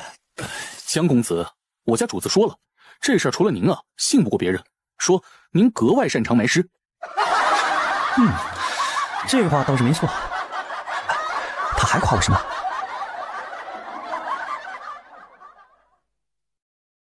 河宫，吴白做事甚快。凤九言取下密信，放飞信鸽。同一时间，院外有人喊。凤九言心神一晃，不好，那信鸽怕是要被发现。有刺客！连双迅速反应过来，也跟着大喊：“来人呐，保护娘娘！”随即，萧玉和侍卫进入主殿内，萧玉更是直入内殿。刺客在何处？莫不是那女刺客又生事了？她才给自己解了天水之毒，内力还未恢复，如何敢在宫里乱窜？方才跳窗跑了。如何发现的刺客？是男是女？臣妾瞧得不真切，只见一道黑影闪了过去。陈吉，带上几人追查。遵命。不知皇上来此，有失远迎。萧玉看他一副并未被刺客吓到的淡定模样，审视着他。你的胆子一向这么大吗？并非，只是经历过人世间最可怕的事，别的自然不觉得可怕。萧玉撩袍坐于椅子上。朕本想废后。凤九言倏然抬眸，但眼神无悲无喜，如古井无波。他静静地等着萧玉的下文。废后在立后，需耗费一些时日。正值多事之秋，北境未平，南境又将起战事，朕这后宫需要有人操持，是以朕暂时不会废后。他说完，以为皇后多少会流露出喜色，却见他仍旧面无表情，叫人看不出他内心的真实想法。臣妾在位一日，必当尽责，不负皇上所望。大婚那日，朕所说的话仍然有效。你是否清白，朕不在意。往后别再欺君。凤九言脸色沉静，仿若未闻。和那些或温婉如水或热情主动的女子相比，皇后可谓是无趣又冷淡。萧玉看他如此，想起那晚他神志不清，抓着自己的手唤他郎君时，霸道中又不乏女儿情态。那样的皇后倒更加真实。朕要说的便是这些，往后做好你的皇后，守好你的心，莫要妄求。是。正好凤九言对萧玉从来无所图，但这个皇后她是不可能一直当下去的。凤九言编造出的刺客保全了信鸽。萧玉走后，他才拿出密信：姚娘玉牌于10月1丢失，上报重补。凤九言攥紧了那密信，眼底泛起阵阵寒意。10月1丢失，10月10赵钱出宫顾山匪，10月12围墙被掳。玉牌是姚娘想要传达的线索。什么线索？凤九言兀自思忖，若是寻常无事，何至于吞下玉牌？真相就是姚娘没有丢失玉牌，她将玉牌生吞了。因为有人想要夺他的玉牌。带着围墙逃进林子的姚娘和死去的姚娘根本不是同一个人。假姚娘打晕了围墙，而后将真姚娘的尸体搬到左边，完成金蝉脱壳。一环扣一环，布局精妙。姚娘、凌燕儿、山匪都在那神秘人的计划之中。娘娘，您的意思是有人假扮成姚娘？那他岂不是和娘娘您一样精通易容术？是易容术。如今看来，凌燕儿所说的更可信，是有人易容成她的模样，制造凌燕儿在现场的假象。夜间，瑞王府能扳倒林燕儿，本王这个皇嫂了不得，但是太过惹眼，会招来麻烦的。画像惟妙惟肖，尤其那双眼睛掺杂一丝哀愁，仿佛能够活过来。瑞王笑了笑：“我夸他，你不高兴吗？放心，我会保护好皇上。真想回到我们3人同行，不受琐事烦扰的时候，但可惜我们都变了。”他走出瑞王府，侍卫请示：“王爷，这么晚了，您要去何处？”去宫里一趟。自成宫，他那丹凤眼视线逼仄，落在案桌上的酒节边上。他是那女刺客的所属物，被他落下到如今。算算日子，昨日便是梦华之毒发作的10日之期，他应该要来取解药。萧玉按惯例命陈吉去长信宫送药。萧玉思忖间沉疾回来复命。启禀皇上，属下又去了长庆宫，那解药仍然没被取走。随他去。他若需要，自会去取。难不成还要萧玉亲自把解药喂到女刺客嘴里吗？凤燕臣重新坐回参军后，亲事很快定下了。这天，凤夫人入宫，亲口将这好消息告知于凤九言。虽说都是冲着那诰命夫人来的，但那位周尚书家的千金才貌双全，也算门当户对，佳偶天成了。婚期定在什么日子？这几日就在准备纳采之事，等到请期才晓得何时成婚。待你兄长好事一成，为娘便没有缺憾了。看着你们各自成家。凤夫人突然想起还有一个无辜枉死的女儿，内心一阵绞痛。娘还是很震惊，你竟是真能将那灵燕儿除了去。只是你如此刚烈强硬，皇上怕是会不喜。娘娘，恶人已除，大仇得报，往后你便做个好皇后，来日给皇上添个一儿半女，如此便再没有哪个女子的福气能够高过你去。那些伤心事便都忘了吧。天色不早了，我让莲霜送你出宫。当皇后非她所愿，生儿育女更非她所求。母亲但凡对她有一丝丝了解和关心，就不会说出那番话。2个月后，凤燕臣和周家千金过完6礼，婚期定于11月初6。没几天便到了选秀这日。皇后娘娘，皇上交代今日是选秀，您决定就好。这合乎礼法吗？往年选秀啊，皇上都是让太后代为挑选的，今年皇后您来选，未尝不可。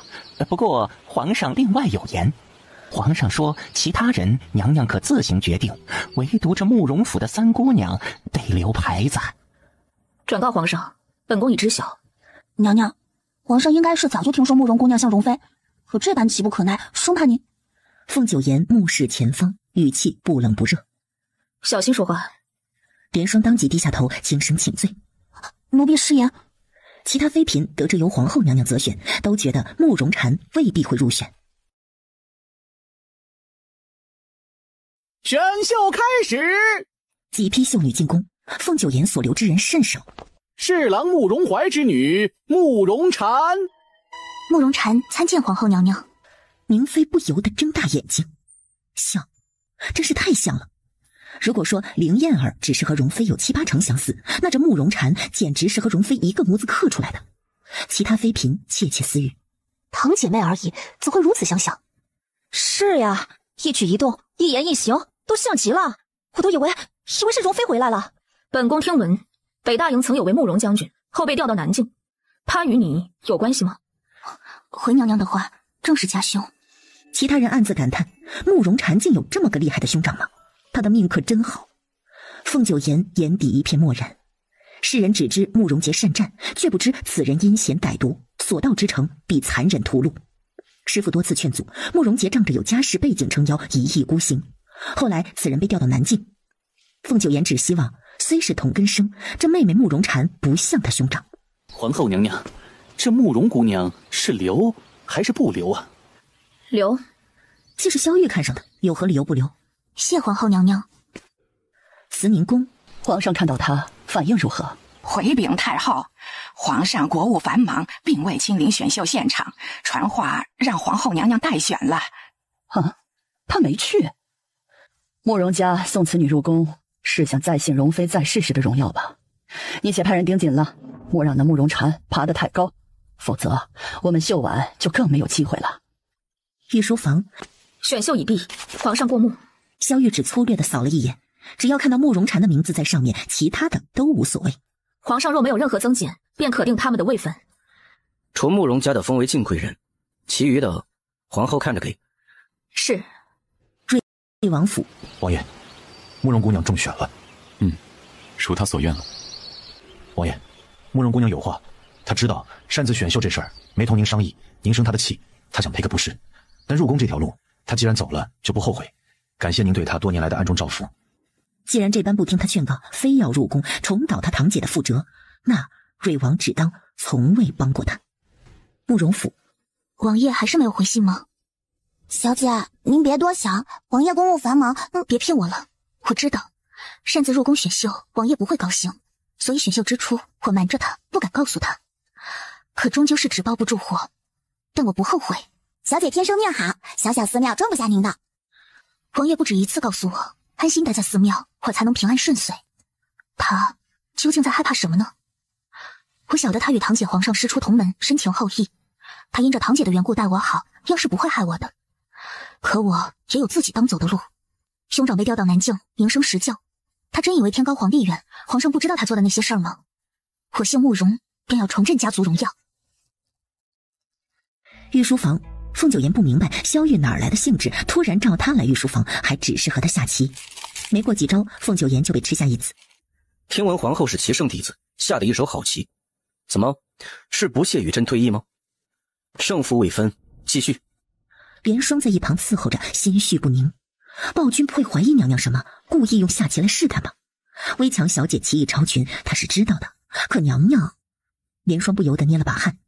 2盏茶后，棋盘上的厮杀堪比两军对垒。萧玉没见过如此邪门的棋路，神出鬼没，防不胜防。凤九言也难得棋逢对手。莲霜很惊喜，没想到娘娘的棋艺也如此高明，万幸啊！宫外有多少你的人手？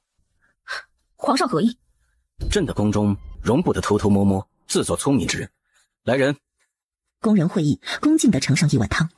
鸽子汤味鲜，皇后喝了它。前几日陈吉抓了只信鸽。闻言，凤九言眼底微凉。与此同时，莲霜的瞳孔倏然一震，望向了汤。朕的赏赐，皇后不肯喝？没有，只是在想，宫中怎会有信鸽？那信鸽是从永和宫飞出，皇后，你当真不知？臣妾不知。信鸽从永和宫飞出，即使飞出时被抓，就没有任何密信落在萧玉手里。想来萧玉也没有确实的凭据。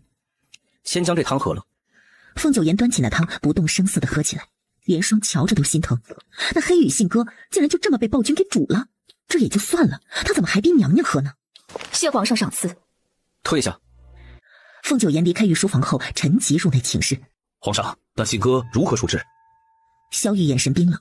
皇后养信鸽无伤大雅，但她频繁与宫外联系，便是违反宫规。看在皇后并未铸成大错，她可以不予追究，但没料到皇后那般泰然镇定，既不承认信鸽是她的，还能若无其事地喝下鸽子汤，如此心机深沉，难怪能沉得住气，将凌燕儿逼上绝路。剪了她的翅膀，剪了她的翅膀，扔到宫外自生自灭。是。可有凌燕儿的消息？属下无能，2个多月了，仍旧无所获。继续找。遵命。紫晨宫，萧玉回来后不由自主地看向了酒节边。2个多月了，那女人一直没来取梦华之毒的解药，是出了什么事吗？皇上，敬贵人中毒了。慕容禅突然中毒，萧玉当即前往芳菲殿，太医给他催吐，才没有性命之忧。不过片刻，身为皇后的凤九言也来了。萧玉坐在那儿，面色愠怒。宫中竟发生投毒之事，皇后，你定要查清是何人所为。是。凤九言往床榻方向看了眼，视线极其平静。慕容禅吐了许久，身体十分虚弱，萧玉陪了他1个时辰，才回紫晨宫。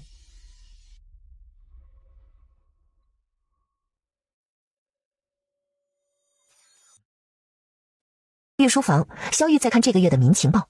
身为帝王，需体察民情，但上位者国务繁多，抽不开身去民间，便在各地设眼线。这些人并无官职，只是皇家的暗探，专门搜集地方民情，官员作为，每个月上呈。最近这2个月，民间反响最大的便是他惩处凌燕儿下罪己诏一事。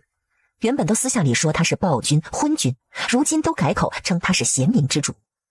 当初他是被皇后逼迫下的罪己诏，连杀了皇后的心都有，如今反倒要感谢他了，真是世事无常啊。不过萧玉还是很不喜欢皇后，她卑劣不择手段又心机深沉，最重要的是萧玉看不透她。另一边，凤九言调查敬贵人中毒一案，很快有了线索，投毒的宫女、涉案的毒药，这些都指向了嘉嫔。下毒一事，嘉嫔很快被查问。永和宫内除了皇后主位，明妃、贤妃2人也在场。皇后娘娘，真的不是嫔妾所为啊，嫔妾与敬贵人无冤无仇。嘉嫔，这宫中就属你这张脸，能与那敬贵人争上一争。林燕儿被流放后，你定是想着上位的吧？所以敬贵人便是你最大的阻碍。你怕敬贵人挡了你的路，怕他后来者居上？不，我没有。皇后娘娘，或许嘉嫔真是冤枉的。直接拉到刑者司审了，重刑之下不怕他不交代。重刑之下也会有冤案。宁妃，太后只让你和贤妃旁观审理，你越界了。宁妃拧了拧眉，不情不愿地笑道：是，皇后娘娘。去请敬贵人。是。敬贵人来了，凤九言屏退了其他妃嫔。嫔妾参见皇后娘娘。毛根粉这东西用它害人极少，倒是有不少人用它做苦肉计，伤害自己，诬陷他人。皇后娘娘，您怀疑嫔妾自己给自己下药？毛根粉遇水即化，且产生的香味极易招来虫蚁。家嫔的店内确实搜出了毛根粉，但并无多少虫蚁痕迹，可见这药是这2日才放到他那儿，用以栽赃。这个嫔妾就不知道了。凤九言站起身，一步步靠近他。你可以嘴硬不认，等本宫搜查完你的芳妃殿，真相便会明了。来人！皇后娘娘不要！敬贵人和柳絮先后跪下了。毛干粉招虫蚁是凤九言编造的谎话，但足以挑起一个心虚之人的破绽。皇后娘娘，都是嫔妾的错，是嫔妾所为。柳絮难以置信地望着他，没想到贵人如此护着自己，他当即磕头。皇后娘娘开恩，和贵人无关，是奴婢做的，奴婢想为主子除去强敌，才会贡献家嫔娘娘，贵人不知情的。好一个忠仆！娘娘，柳絮虽有错，但她是嫔妾的陪嫁丫鬟，与嫔妾情同姐妹啊！求娘娘开恩，是嫔妾失察，嫔妾愿意替她受罚。柳絮无比感动，凤九言看着敬贵人那单纯无辜的脸，心下一片凉意。婢女犯事儿，做主子的当真一无所知吗？重打30大板，丢入慎刑司。御马场，臣弟见过皇嫂。王爷可认得敬贵人？认得，她是已故容妃的堂妹。据闻王爷与容妃青梅竹马，爱屋及乌，人之常情。若敬贵人想要入宫，甚至想要更多，你一定会倾囊相助，对吗？皇嫂，您这是在取笑臣弟吗？我若有这等本事，已故的容妃就已经是皇后了。何况皇后之位乃先帝钦定，别说臣弟了，就是皇上都违抗不得，如何呢？本宫一死，事儿就成了。皇嫂，他今日约瑞王至此，就是打算速战速决。只要瑞王露出马脚，他便杀了瑞王。因为一个王爷，一个天子近臣，妄图操控后宫，这不仅事关危强一事，还会影响江山社稷。这样的人不能活。你做的事，本宫都知道了。你做的事，本宫都知道了。即便你隐藏的再好，也会有蛛丝马迹。念女与皇上关系亲厚，本宫不当众揭发你，但你要自己去与皇上说明白。地上瑞王的影子离他近了，他余光一瞥，手已握住匕首。他一出手，瑞王一个倒退，伸手抓住他的胳膊。皇嫂，您这是要做什么？凤九言假装只会花拳绣腿。哼，不装了吗？皇嫂，您好像对臣弟有所误解。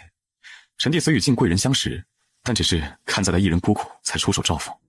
臣弟怎么会为了他能做皇后，就对皇嫂您做出什么不利的事情来呢？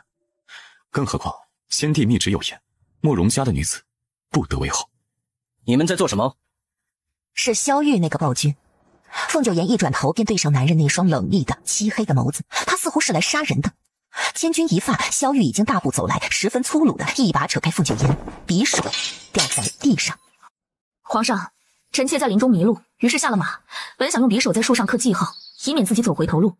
突然看到有影子靠近，想到宫中先前有刺客出没，还未抓到，便以为是刺客，于是原来娘娘将臣错认成刺客，难怪。萧玉视线凛冽，在两人身上来回扫了下。皇后的话他信不过，但瑞王是他从小到大的好兄弟。皇上，娘娘，臣告退。出去，这不是你一个女子该待的地方。皇上，臣妾有一事想问，先帝是否有言，慕容氏永远不得为后？确有此言。凤九言处心积虑打听到此事，是怕他另立皇后，换着法提醒他吗？玉林外，严霜紧张不安。啊，娘娘，你可算出来了，没事吧？那瑞王，先帝有言，慕容氏不得为后，这一点瑞王也清楚。娘娘，那岂不是线索又断了？好不容易推测出神秘人是为了皇后之位，而今那敬贵人做不了皇后，瑞王就不可能帮他密谋布局啊。凤九言目光冰冷，看来他还得去见见林燕儿。紫晨宫，皇上，这些是累积的梦华之毒的解药，那刺客迟迟不来取，今夜又是一个10日的毒发期，还要继续送解药吗？去长信宫点灯。而今皇上的毒都解了，为何还愣着做甚？是，属下这就去。长信宫。一阵疾风掠过，陈吉蓦然抬头，却见那熟悉的身影从长信宫上方掠过。没死吗？一见面便说话如此刻薄，凤九言也懒得计较。您毒发了。萧玉将酒节鞭扔给他。你落下的。您还没回答我，毒发了吗？死不了。如此模棱两可的回答，凤九言内心不悦。他也是第一次解天水之毒，难道真没解完？我先看看。放肆！朕的龙体岂是你能随意碰的？您信不过我，又为何点灯？萧玉眼神淡淡的看着他，原以为他死了，如今他既然活生生的，就说明梦华之毒已解，他倒是命大。一个刺客就藏在朕的眼皮子底下，朕如何能放过？朕给你2个选择，要么做朕的暗卫，朕给你后路；还有一个选择是什么？你不愿为朕效力，是有主了吗？若非他耗费内力解了自己的毒，像他这种混入宫里的刺客，早不知死了多少回。萧玉是在给他机会归正。江湖闲散人，无主。朕给你第2个选择，去北大营为国效力。倒是听说过，北大营有一支娘子军。那娘子军是孟行舟所建，她脾气暴躁，军营规矩森严，不会因为你是女子就对你松懈管理。像他这种闲散惯了的，怎受得住？殊不知被他形容成脾气暴躁的人就在他眼前。此事关系重大，请容我考虑考虑。考虑？不存在的，这2条路他都不选。凤九言想敷衍应付，萧玉却当了真。尽早给朕答复。旋即，萧玉扔给他一枚丹药，这是大补丹，能助你更快恢复内力。凤九言接过，保持着警惕。谢皇上。朕会让陈吉每日送来1颗，你可在此调息，直到恢复内力。凤九言不禁生疑，他会如此好心？他似乎看出凤九言的戒备。朕不想欠你。扔下这句话，他就走了。做朕的暗卫不是个好差事，能为皇上做事是无上的荣光。你是愿意做暗卫，还是去娘子军？他可是个完完整整的男人，皇上难道是打算把他阉了？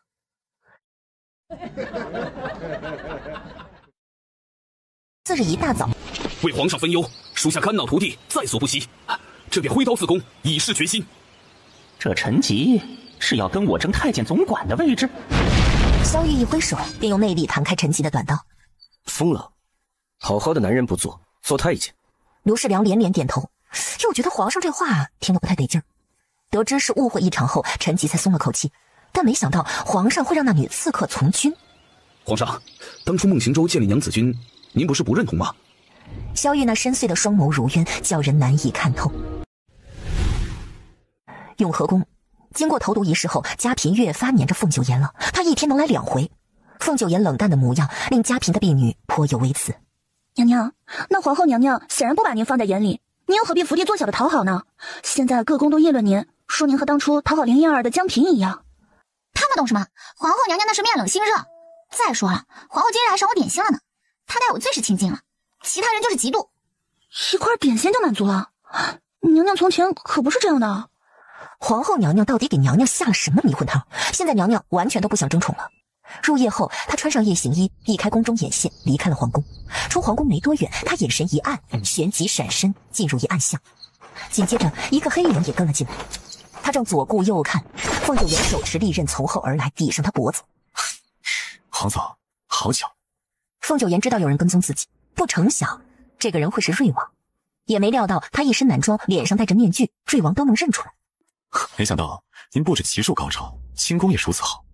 皇兄知道您偷偷出宫吗？凤九言压低声音，变换声线道：“谁是你皇嫂？找死！”说完，他直接一抬脚踹向瑞王。瑞王反应甚快，旋身躲过，但再一抬眼，人已经不见了。就这么跑了吗？林燕儿一看是他，眼中充斥着愤恨与杀意。凤薇强着贱人，竟然还敢来！他被毒哑了，说不出话，只能发出野兽般的呜咽，表达自己的愤怒。恨我无用，真正害了你的是那暗中布局的神秘人。3个月了，还没想明白吗？你落到如此境地，都是那神秘人害的。他表面是要害我，其实是设局害你。你以为助我修复身体的秘药是谁给的？你以为我如何能轻松查到你的那些罪证？看他有话要说，凤九言给他喂下一颗药，暂时解了他的哑毒。丹月给你，谢谢了吗？是他教你怎么对付我的吗？他将我们都玩弄于股掌。你说的没错，他什么都知道。现在他用我的秘密威胁，要我为他做事，所以我们得抓住他。贱人，你也有今天，活该！想让我帮你，做梦！我巴不得你和我一样的下场。他要我毒害皇上。你说什么？不可以！凤培强，你这贱人，你不可以害皇上！皇上是他唯一的软肋。凤九言脸色淡漠，这凌燕儿对萧玉还真是痴心一片。想要救皇上，就告诉我你知道的有关那神秘人的一切。怎么回宫？我要见皇上！我最多让你离开此地。你那么爱皇上，真舍得他死吗？哼！但我舍得，因为我对皇上无情，便不在乎他是生是死。我入宫只是为了报仇，只要再揪出那神秘人，我的心愿便了了。为此，我可以假装顺从，先杀皇上。所以死的是你们，而我会活到最后。说完，他便佯装要离开。凌燕儿大惊：“不，你敢？难道你不要那两封信了吗？你敢弑君！”我不只要弑君，还要告诉全天下，曾经受尽圣宠的皇贵妃并非一个完整的女人，所有的宠爱都是假的。眼看凤九言要离开，凌燕儿无措地喊：“你站住！你别走！我答应把信给你，我可以不见皇上，但我要离开这个地方。”暗娼馆外，主子，真要把那女人带走啊？她该受的已经受了，留着她的性命，将来还需要她出面作证。是。吴白领命。这之后，他们便分开了。吴白将凌燕儿再次毒哑，送去其他地方关押。凤九言则趁着难得出宫，去看望危墙，顺便找宋离。这大补丹确实有奇效，可用。宋离看过后，并未发现问题，凤九言才放心。宋离在危墙身上花了很多心思，他发病大多在夜里，为了方便照看，宋离便搬到了附近小住。宋兄，多谢。哎，苏兄弟，你我之间可别这样见外，你救过我一命的。这些年你送我的那些药材啊，都是极为稀罕、千金难买的。如今能帮上你的忙，我……突然，屋顶上窜下一道红影。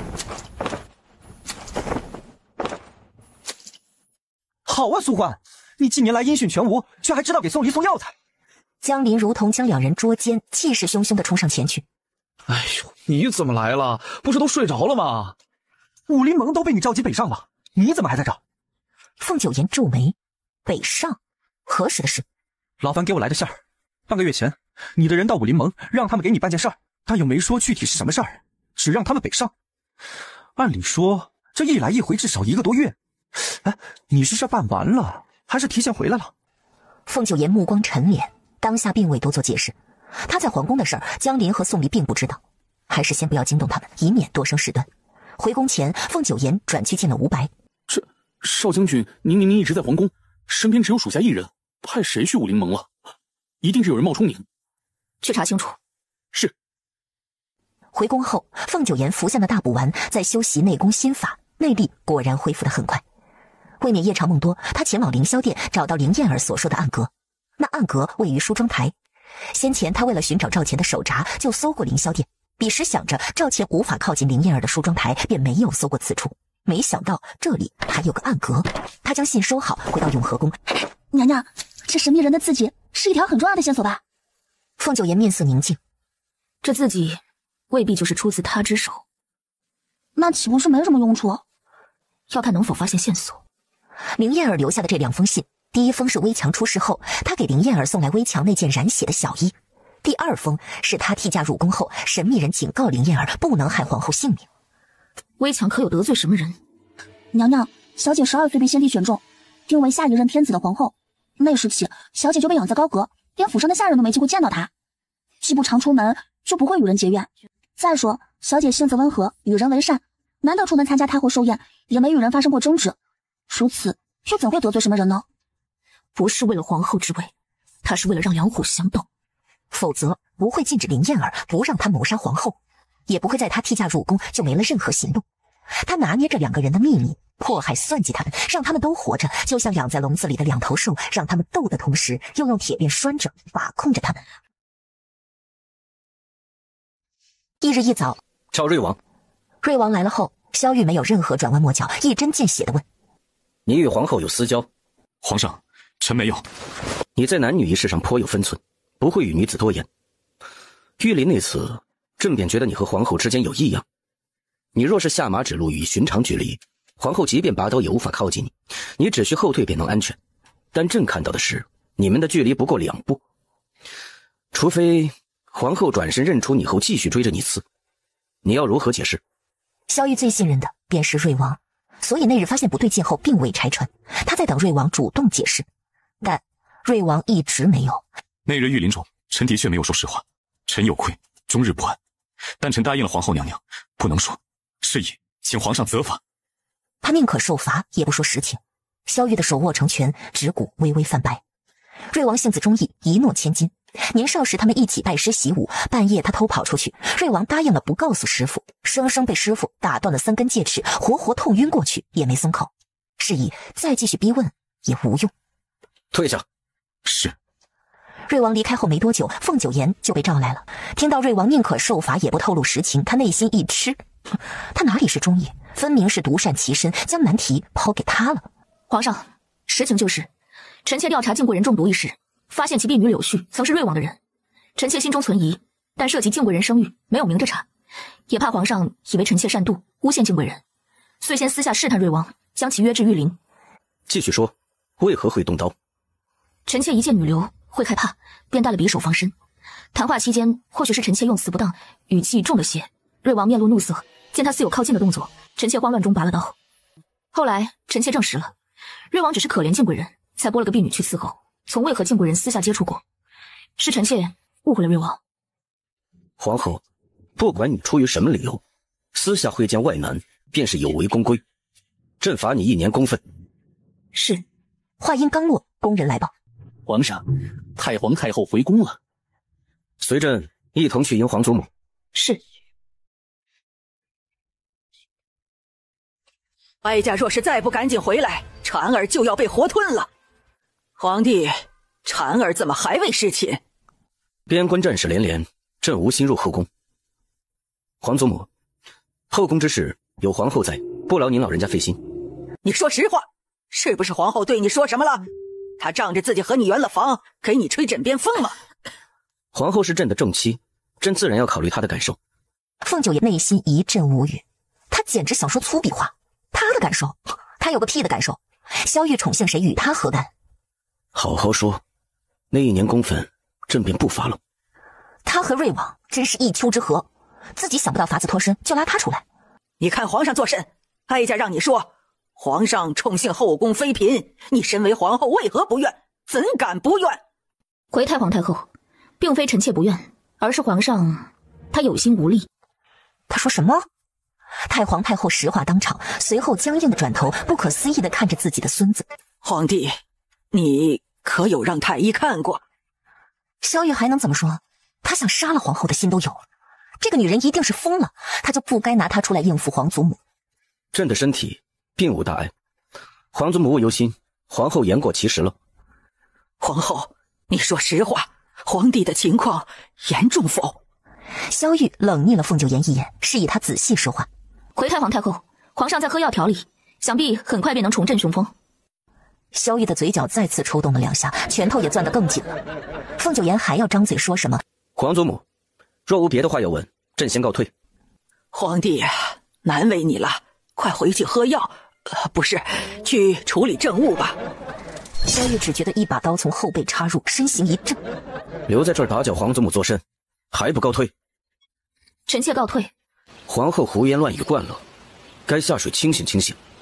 臣妾以为皇上不愿对太皇太后妥协，按照太皇太后的要求宠幸靖贵人，情急之下便挑了个一劳永逸的说法。若是臣妾会错意，臣妾这就去向太皇太后解释清楚，说您早已痊愈。萧玉视线逼仄阴恻，痊愈什么？他本就没病。凤九言现在跑回去乱说一通，只会是越描越黑。行了，公分1年的处罚免了。是。御马场突然一枚暗器射来，皇嫂果真身手不凡。今日臣弟府上总有人潜入，似乎想调查什么。此事皇嫂知道吗？臣弟没有揭穿您会武功偷偷出宫的事，您为何还要对臣弟苦苦相逼呢？您是觉得臣弟不会反抗吗？我倒越发好奇你的秘密是什么。话落，几乎同一时间点了他的大穴。瑞王一动不动地站在那儿。说实话，我便留你一命。好吧，告诉皇嫂也无妨。臣弟思念故友，才会潜入宫中缅怀。凤九言听说过，他和容妃、萧玉三人从小一起长大，一起拜师，感情深厚。你对容妃有情？何谓情？亲朋好友是情，痴心怨侣也是情，就连恨也是情。忽然，他冲破了穴位，抬手反击，可凤九言反应更快，一把扣住他胳膊，一个反拧，咔嚓，他的胳膊就这么脱臼。你很不老实。皇嫂，轻浅，若是脸上落下擦伤，臣弟便不好向皇兄解释了。你用林燕儿的罪证威胁他，对付我，又让我活着对付林燕儿。他被流放，你的目的达成了一半，现在你还想杀我？皇嫂，你在说什么？方才那枚暗器只是为了试探。我入宫后，你便有意无意的教唆争宠，说皇上喜欢骑术好的女子，岂不是在挑起我和林燕儿的争端？我以为您爱慕皇兄，才想助您争宠。那就在那几日，臣弟也是尽可能的将皇兄约去御马场。哼，可笑！你何以会帮我？为了报恩。7年前，我来皇城，在天子湖边遭到追杀，随从全都丧命，连我也差点命丧贼手。彼时您恰好经过，并护卫救人，我才免幸遇难。7年前，天子湖，凤九言也想起来了，那是他和微强的11岁生辰，师傅放了他几日假，他便来皇城寻微强，带着微强在人少的天子湖放花灯。他戴着师傅送的面具，做少年打扮，假装是微强的小护卫。回府路上碰上有人追杀一个少年，我记得那少年的左肩几乎被刺穿，衣襟被他强行扯开，没错，还真是他。如您所见，我的确就是您当年救下的那个人。救命之恩，我还你的恩情都来不及，如何会害你？那晚为何跟踪我？听说永和宫遭刺客，那刺客还未抓到，我怀疑是您彻查林燕儿，动了许多人的利益，暴露于危险之中。我想查探清楚，才几次潜入宫中，在永和宫外监视。如此看来，谋害微强的那个神秘人，不会是瑞王。另一边，萧玉走出主殿，便看到敬贵人在侧殿门前的空地上，与几个宫女一块踢毽子。她如同一只翩飞的蝴蝶，身姿翩跹，脸上的笑容灿烂如花。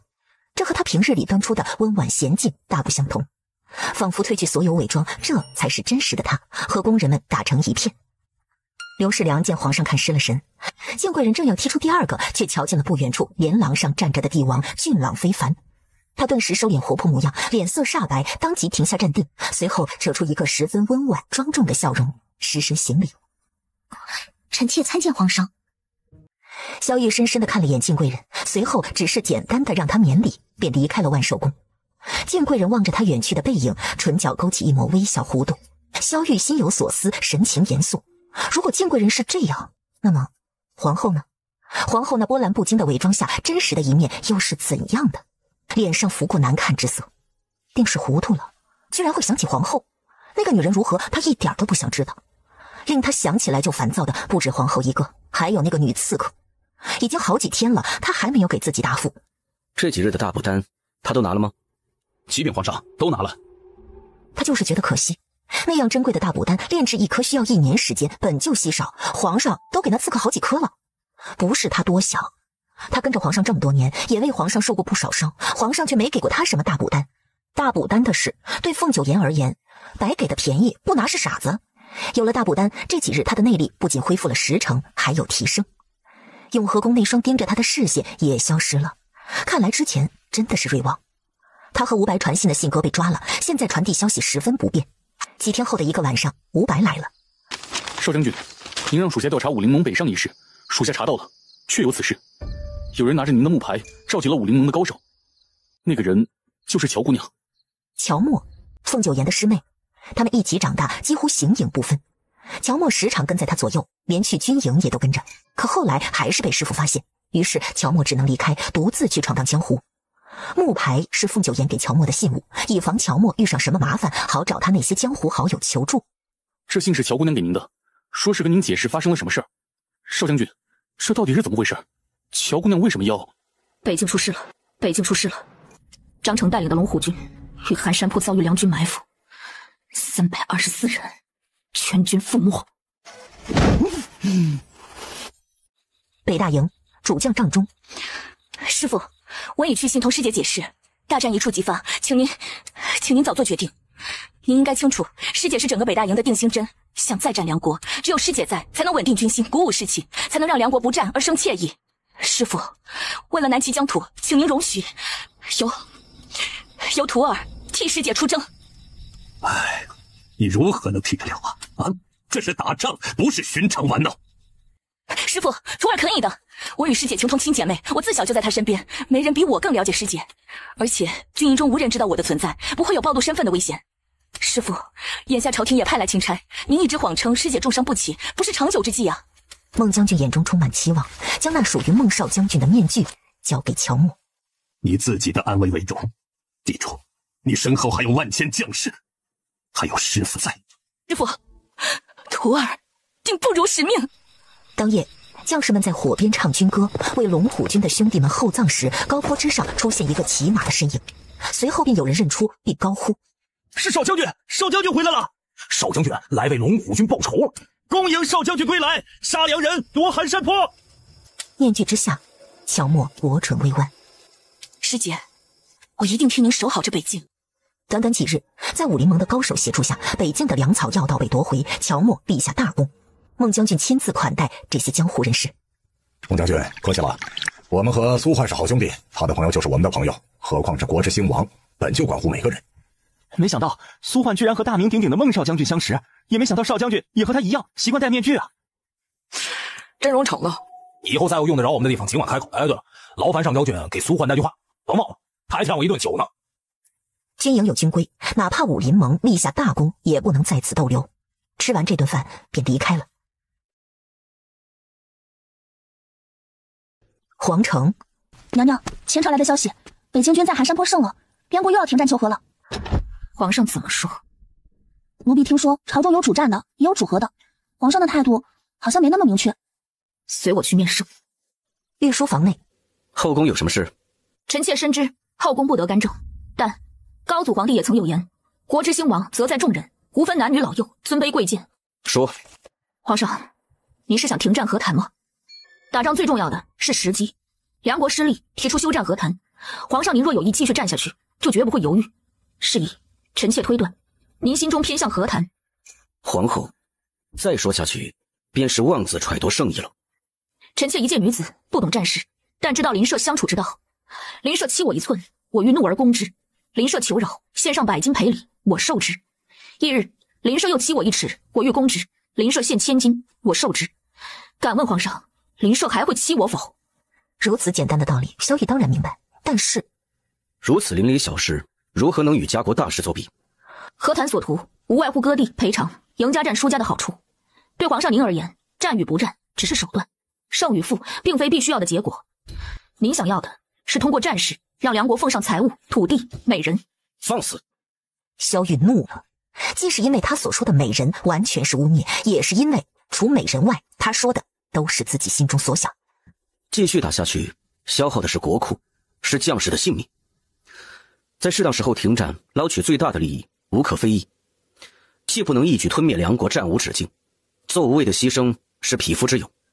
长驱直入，打进都城，擒梁王，抓质子，让梁国唯我南齐藩国，上下臣民皆拜吾皇，臣服进贡，岁岁年年，永不断也。萧逸一顺不顺地望着眼前人。凤九言词句简短，但每个字都像是锤子，重重敲打在他的心上，好似点燃了什么，烧得一发不可收拾。哼，你可真是大言不惭。听起来是在指责他，可却看不出萧逸的愤怒。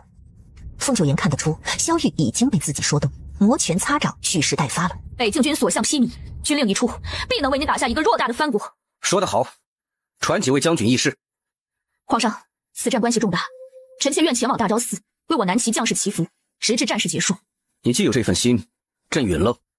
皇后祈福，这对边关将士也是莫大的安慰和鼓舞。凤九言离宫前一晚来到长信宫，收下最后一颗大补丹。请转告皇上，我尚有未了之事，无法做他安慰，更不能去军营。陈吉还想说什么，人已经飞走了。紫晨宫，你就这么让他走了？也罢，终归是两不相欠就好。翌日一早，凤九言便离开了皇宫，同行的有侍卫10余人，婢女只有莲霜1人。找什么？娘娘，您放武器的那个匣子，奴婢忘拿了。他这次回皇城带的武器没几样，包括匕首、可拆卸组中的长枪、9节鞭都放在一个匣子里。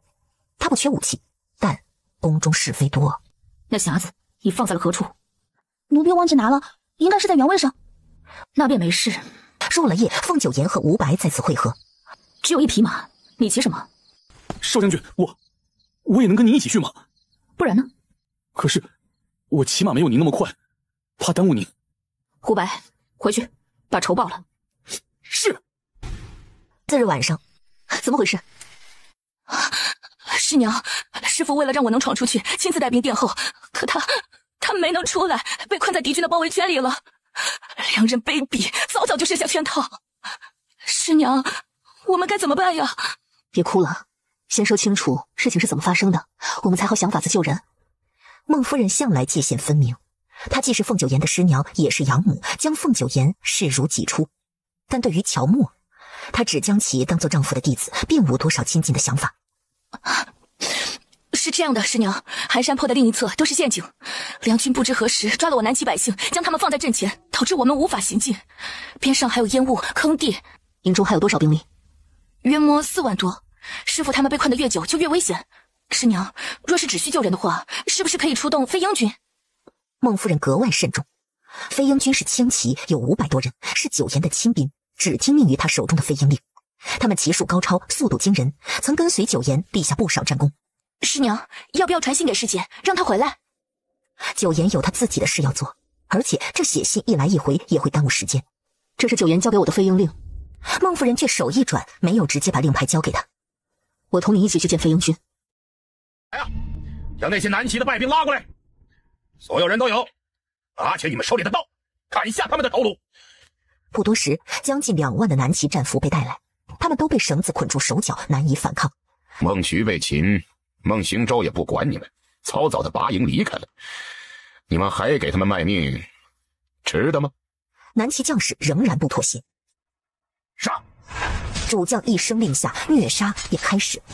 有人当即老兵竭尽所能的新兵，如同母鸡负载，把生机给他们。少将军真的不要我们了吗？我1年前入营的时候，少将军说过，北营军绝不会抛下自己的弟兄。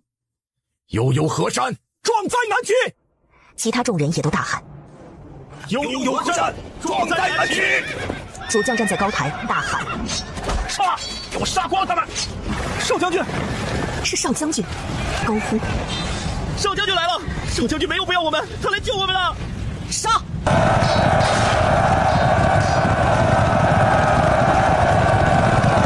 一边是梁国将士，少说有12万；一边是凤九岩带领的10几名轻骑，以及那些挣脱束缚的南齐士兵，约莫1万人。孟行舟，1万对10万是痴人说梦，更别说我军不止10万，身后那些一无兵器，二无盔甲。我北营军个个以一当十，今夜我将血洗你营。老规矩，降者不杀，10个数。他一发话，身后的众人齐声数算：1、2、3。这倒数声令人心惊胆寒。梁国士兵中已有一部分人脱离出去，站到侧边。主将见此，怒斥：没种的东西！我们12万对他1万，还能输不成吗？红缨枪落地处，便是我南齐的疆土。北营军听令，犯我疆土者，杀！南齐大军的驻扎地，突然一道声音划破寂静的夜：胜了！胜了！寒山坡被拿下了！夫人，少将军回来了，他还救回了将军，还有那些士兵。孟夫人走出帐篷，神情隐忍地望过去，只见大队人马最前头的就是他的夫君孟渠。孟渠虽然受了些折磨，但不致命。他一声驾，先行与夫人团聚。母亲，您受惊了。我儿长途跋涉，苦吗？不及母亲孤杖独守之苦，也不及那一声声无一歌，唱得人心发酸。我北大营的将士何时被丢下过？死了1万多人，是我回来迟了。我儿，夫人，锦州，先回帐篷吧。母女俩也没工夫说上什么话。凤九岩的腰侧也受了伤，没和任何人说。进来。随后，一个同样戴着面具的人走了进来。师姐，师姐，你终于回来了。丢下师父师娘以及那近2万的士兵，带着10几万大军拔营东行，你是怎么想的？我没想丢下他们，尤其是师傅，可我实在不知道该怎么办，都是那几位将军商议后的结果。我不是你，师姐，我只是临时顶替你，用来稳定军心的，我什么都做不了。凤九言了解他这个师妹，怕事儿没主见。初次见到乔墨，他才6、7岁，饿得快要死了，倒在孟府门前。师父师娘救下他后，本打算将其送走，是凤九言的不住请求，他们才同意留下乔墨，并收其为徒。乔墨怕生，没有安全感，所以总黏着他这个师姐。后来他们又随师父师娘来到军营，她们师姐妹感情很深，在一起的时间比凤九言和亲妹妹微强在一起的时间还要长。直到2年前，乔墨决意闯荡江湖，历练自己，他们才分开。凤九言对乔墨更多时候是保护，鲜少有过重话，但这次乔墨的做法令他心寒。不只是师父，你可知多少人死在那梁国军营？我也不想的，师姐，我真的不想让他们死，可我救不了他们。你能力范围之外的，我不多言。但是乔墨，你不该丢下师娘，去向她赔个不是。师姐，我劝过师娘的，可师娘不肯走，她不肯走，你便不知道将她强行带走吗？你就不能把她安置在安全地带吗？乔墨明显僵了一下。其实凤九言也知道，大军拔营，南齐将士的死错不在乔墨，而在于那几位急功近利的将军，是他们共同商议的结果。北大营的兵不是他们的兵，他们可以不在乎。他本不想过多责备，但乔墨这等愚蠢的做法实在叫他控制不住脾气。师姐，你既然回来了，也就用不着我假扮你，我这就去向师父师娘赔罪。梁国皇宫，什么？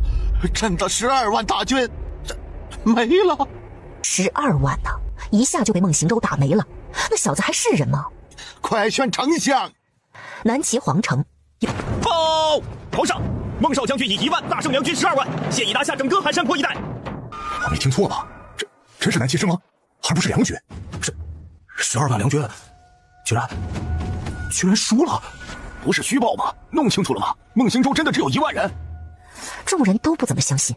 龙椅上，萧玉面色冷峻，似乎并没有因为寒山坡一战而高兴。紧接着，他下令道：“此战，孟行舟破例提为主将。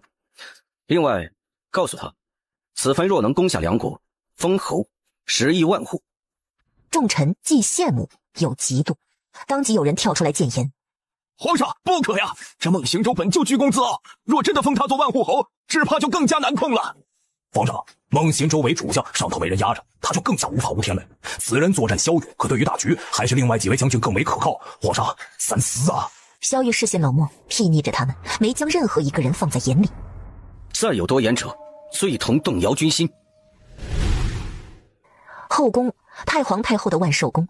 皇帝，敬贵人这一番孝心，你可有想好怎么赏赐？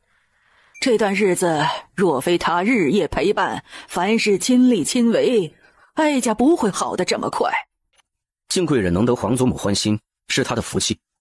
要如何赏赐，皇祖母决定便是。皇帝，你的身体可好些了？他所指的是什么？萧玉心里清楚，还不都是皇后祸从口出？还是老样子。这怎么行？你如今24，膝下还无一子。要知道，你父皇在你这个年纪已有妻子，且立了太子，哀家真是忧心不已呀。宁可得一贤子，也不愿百子相争。看来当年的事你心中有怨，但不管如何，废太子是咎由自取。哀家知你与他关系亲近，可终归是他妒贤嫉能，残害亲兄弟。朕知道。萧玉没有多言，只是眼神愈发冷冽。南齐与梁国的战事如火如荼，不过几日，又有捷报传至南齐皇城。报皇上，孟少将军以30人的兵力攻下翠山谷了。此消息令百官震惊不已。30人？皇上，这一定有假！30人怎么可能拿下翠山谷险地？3万还差不多。萧玉鲜少佩服什么人，孟行舟算一个，年纪轻轻就有如此战绩，乃天佑南齐，得此良将。夜幕至，南齐大军攻破川城，只抓了士兵，百姓们可以照常生活经营。在川城做买卖的别国人也不会受到驱逐，是以许多酒楼照开不误。凤九言和500两人骑马而来，刚到酒楼就看见一道天然剑影从高处坠落，砰的一声砸在地上。面具下，凤九颜脸色僵硬，因为那少女的脸某个瞬间变成了微强的。那少女衣不遮体，浑身的青紫，鲜血从她腿间流出。她死前抽搐不止，瞪着一双眼睛看着那从马上下来的少将军。为什么？最后，在恨意和困惑中死去。整个过程不过短短几息，随后起身迈进酒楼。伍佰紧跟在后面，颇为自然地将门反锁。酒楼里那些士兵有慌张整理衣裳的，也有淡定地坐在位置上照常喝酒吃肉的，还有的刚从2楼下来，手攥着裤头，腰带不知忘在何处。少将军也出来喝酒，掌柜的还不上酒？宝剑出鞘，孟少将军，你想干什么？赢了的人可以走出这道门。那南部军的刺儿头大喊：“一起上！”然而冲出去的只有他一个人。凤九颜一手擒住他脖子，将他摁在桌上，他整个上半身贴着桌面。将军，什么舅舅？我亲舅舅，你要是杀了我，他不会放过。凤九颜抄起一只筷子，向着他双腿之间刺去。随后，酒楼内响起杀猪般的惨叫。那被废了子孙根的男人蜷缩在桌上，愤怒喊叫：“孟兴州，我舅舅会杀了你！”少将军啊，饶了我们，我不敢了，我们再也不敢了。我给过你们机会。回到军营时，孟兴州就为了一个梁国女子，你打伤我40多名南部军，还残忍地对我外甥施以宫刑，你要众将士如何服你？孟少将军啊，这就真是你不对了啊！就算那几十人犯了错，也当将他们带回来让孙将军处置。你处私刑还做得这么狠，这没什么好说的了。我们南部军是奉命支援，你们把我们当什么人了？你给我记住，并非人人都是你北营军那帮听话的狗。你的规矩，我们南部军不守。诸位，荆州奉命统领全军，就有惩戒之责。那些人违反军规，还害死一条人命，我认为荆州没有错。孟缺，惯子如杀子啊！你迟早要后悔的。难怪这么多人想要你儿子的命，要你断子绝孙，无人送终。凤九颜直接一脚踹飞了孙将军，吓得众人一惊。面具后，凤九颜那双眼睛求着点点猩红。师父的儿子，真正的孟行舟早就死了，那是师父师娘最大的痛。这姓孙的该死！你敢踹我？孟行舟，我们好歹都是你的长辈，你踹得好！孟夫人忽然走来，带着一身更深露重的寒意。我们行舟除暴安良，哪里做的不对？倒是你们是非不分，打下川城就行那土匪之事，败坏我南齐将士的名声。行舟，你这就上书给皇上，让他知道这些兵是个什么德行。是，母亲。孟夫人，少将军，我们没有做那等事啊。那就最好了。孙将军捂着被踹的腰腹，眼中满是愤恨。尔等欺人太甚！南部军即刻退出川城。凭什么？我们一起打进来的，眼看就能立下头功，现在赶我们走，哼，老子不走！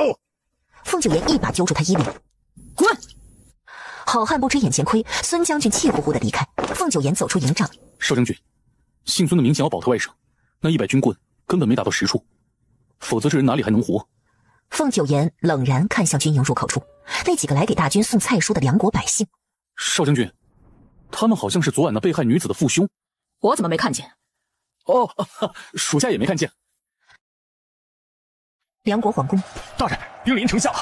该来的还是来了。南齐大军战无不胜，攻无不克，一路北上到梁国皇都，士气大增。孟行舟，为何要做得这么绝？你立下战功，最多不过是被封万户侯，梁国可以给你更多呀。324名龙虎军，1万多的北大营士兵，我只是想给他们找个宽阔的地方，好好安葬他们。丞相一时无言，只是想找个墓地。梁皇，外臣无心杀戮，梁国若愿为南齐藩国永远臣服，外臣这就领兵撤离。藩国好，朕也不喜欢梁国这国号。皇上，藩国不是国号。对，是臣服的意思。朕愿意。少将军，朕马上就去写国书。他看起来是那么的懦弱荒唐。请。孟少将军，你也请。突然，梁皇眼神一冷，行舟，躲开！那梁皇离凤九颜非常近，手一转，袖中的刀刃便刺入他腹部。少将军，心中。孟将军扶住凤九言，吴白一掌击中了梁皇，这老东西竟然使诈！梁皇倒在地上，口吐鲜血。朕杀了你了！朕终于杀了你了！孟行舟，你这条疯狗！朕做梦都想砍下你的脑袋！朕无憾了。孟将军为防失血过多，立马按住凤九言的伤口处，那血顺着他的指缝流出，黑色的血。旁边的吴白第一个看见，立马惊呼：“有毒！”孟将军的心随之陡然一沉，旋即封住凤九言几个穴位，并冲着手下喊：“快去叫夫人！”让梁皇立诏回藩。梁皇这一刀真狠，看来真是恨透了他。不过他不会这么容易死的，他还要回去，危墙还在等着他。南齐、皇城、御书房。皇上，南齐大军攻入梁国皇都，梁国降了。皇上，还有一事，孟少将军受伤了。伤势如何？据说身中剧毒，凶多吉少。萧玉惜才，尤其是孟行舟这样的将才，他下令不惜一切医好他。战事已毕，后宫事务繁多，萧玉想起皇后来，他命令刘世良：“你去接皇后回宫。”是皇上。大昭寺，莲霜站在禅房门外，孤身面对着刘世良和那些侍卫。刘公公，娘娘说还得再祈福几日，让上天庇佑将士们平安归来。莲霜姑娘，皇上的命令是让皇后娘娘今日就回宫，毕竟这后宫还有许多事等着皇后操持呢。就比如要为凯旋的将士办将军宴，总之耽搁不得了。不行，娘娘还没回来，他得把人拦住了。莲霜姑娘，皇后娘娘在里面吗？当然在。那好，咱家这就去里面请安。不行，娘娘在祈福。按住他！莲霜被抓住，还被捂住了嘴，他心口乱跳。皇后娘娘，奴才进去给您请安了。说完，他一把推开禅房的门。禅房的门刚打开，刘世良眼前却出现一个背影，挡住他视线的同时，倏然将门重新关上了。那人转身，竟是这大昭寺的住持了空大师。祈福虚善，实善终。皇后娘娘闭关诵经，老衲受其所托，任何人不得入内打搅。刘世良听说过这了空大师的事迹。先帝时期，这了空也是赫赫有名的大将军，因为自觉杀孽太重，便投身佛门。大昭寺附近还设有小慈祭祀，也是了空所建，用来收留孤儿流民。他好事做尽，在百姓中有很高的声望。有他守门，刘世良只得作罢，没再强硬闯入。另一边，陈吉正在查了空，3日后他查得巨细无遗，才来向萧玉禀告。除了空的经历外，属下还查到，那了空和凤大人是故交。凤夫人经常去大昭寺上香，每次都要与了空交谈许久。皇后娘娘到大昭寺也见过了空，据说两人也是密谈良久。将皇后带回宫。备马，朕亲自去大昭寺。2个时辰后，皇上，皇后娘娘日夜祈福。怎么，朕会坏了这福气？老衲并非此意。却只见禅房内，皇后面朝着佛像跪坐在蒲团上，看起来十分虔诚。战事已毕，为何不回宫？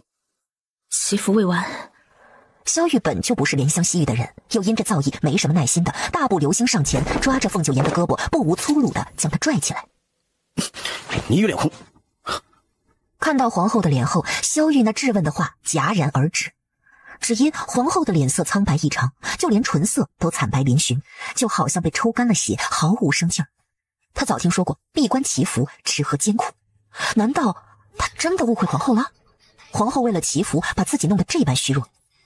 凤九言伤势未愈，就往回赶，知道自己脸色不好看，但没想到会从萧玉眼中看到一丝错愕、惭愧的情绪。毕竟他向来冷漠。但凤九言没有多余的气力思忖，被拽起身后，他便彻底失了力，眼前一黑，倒下了。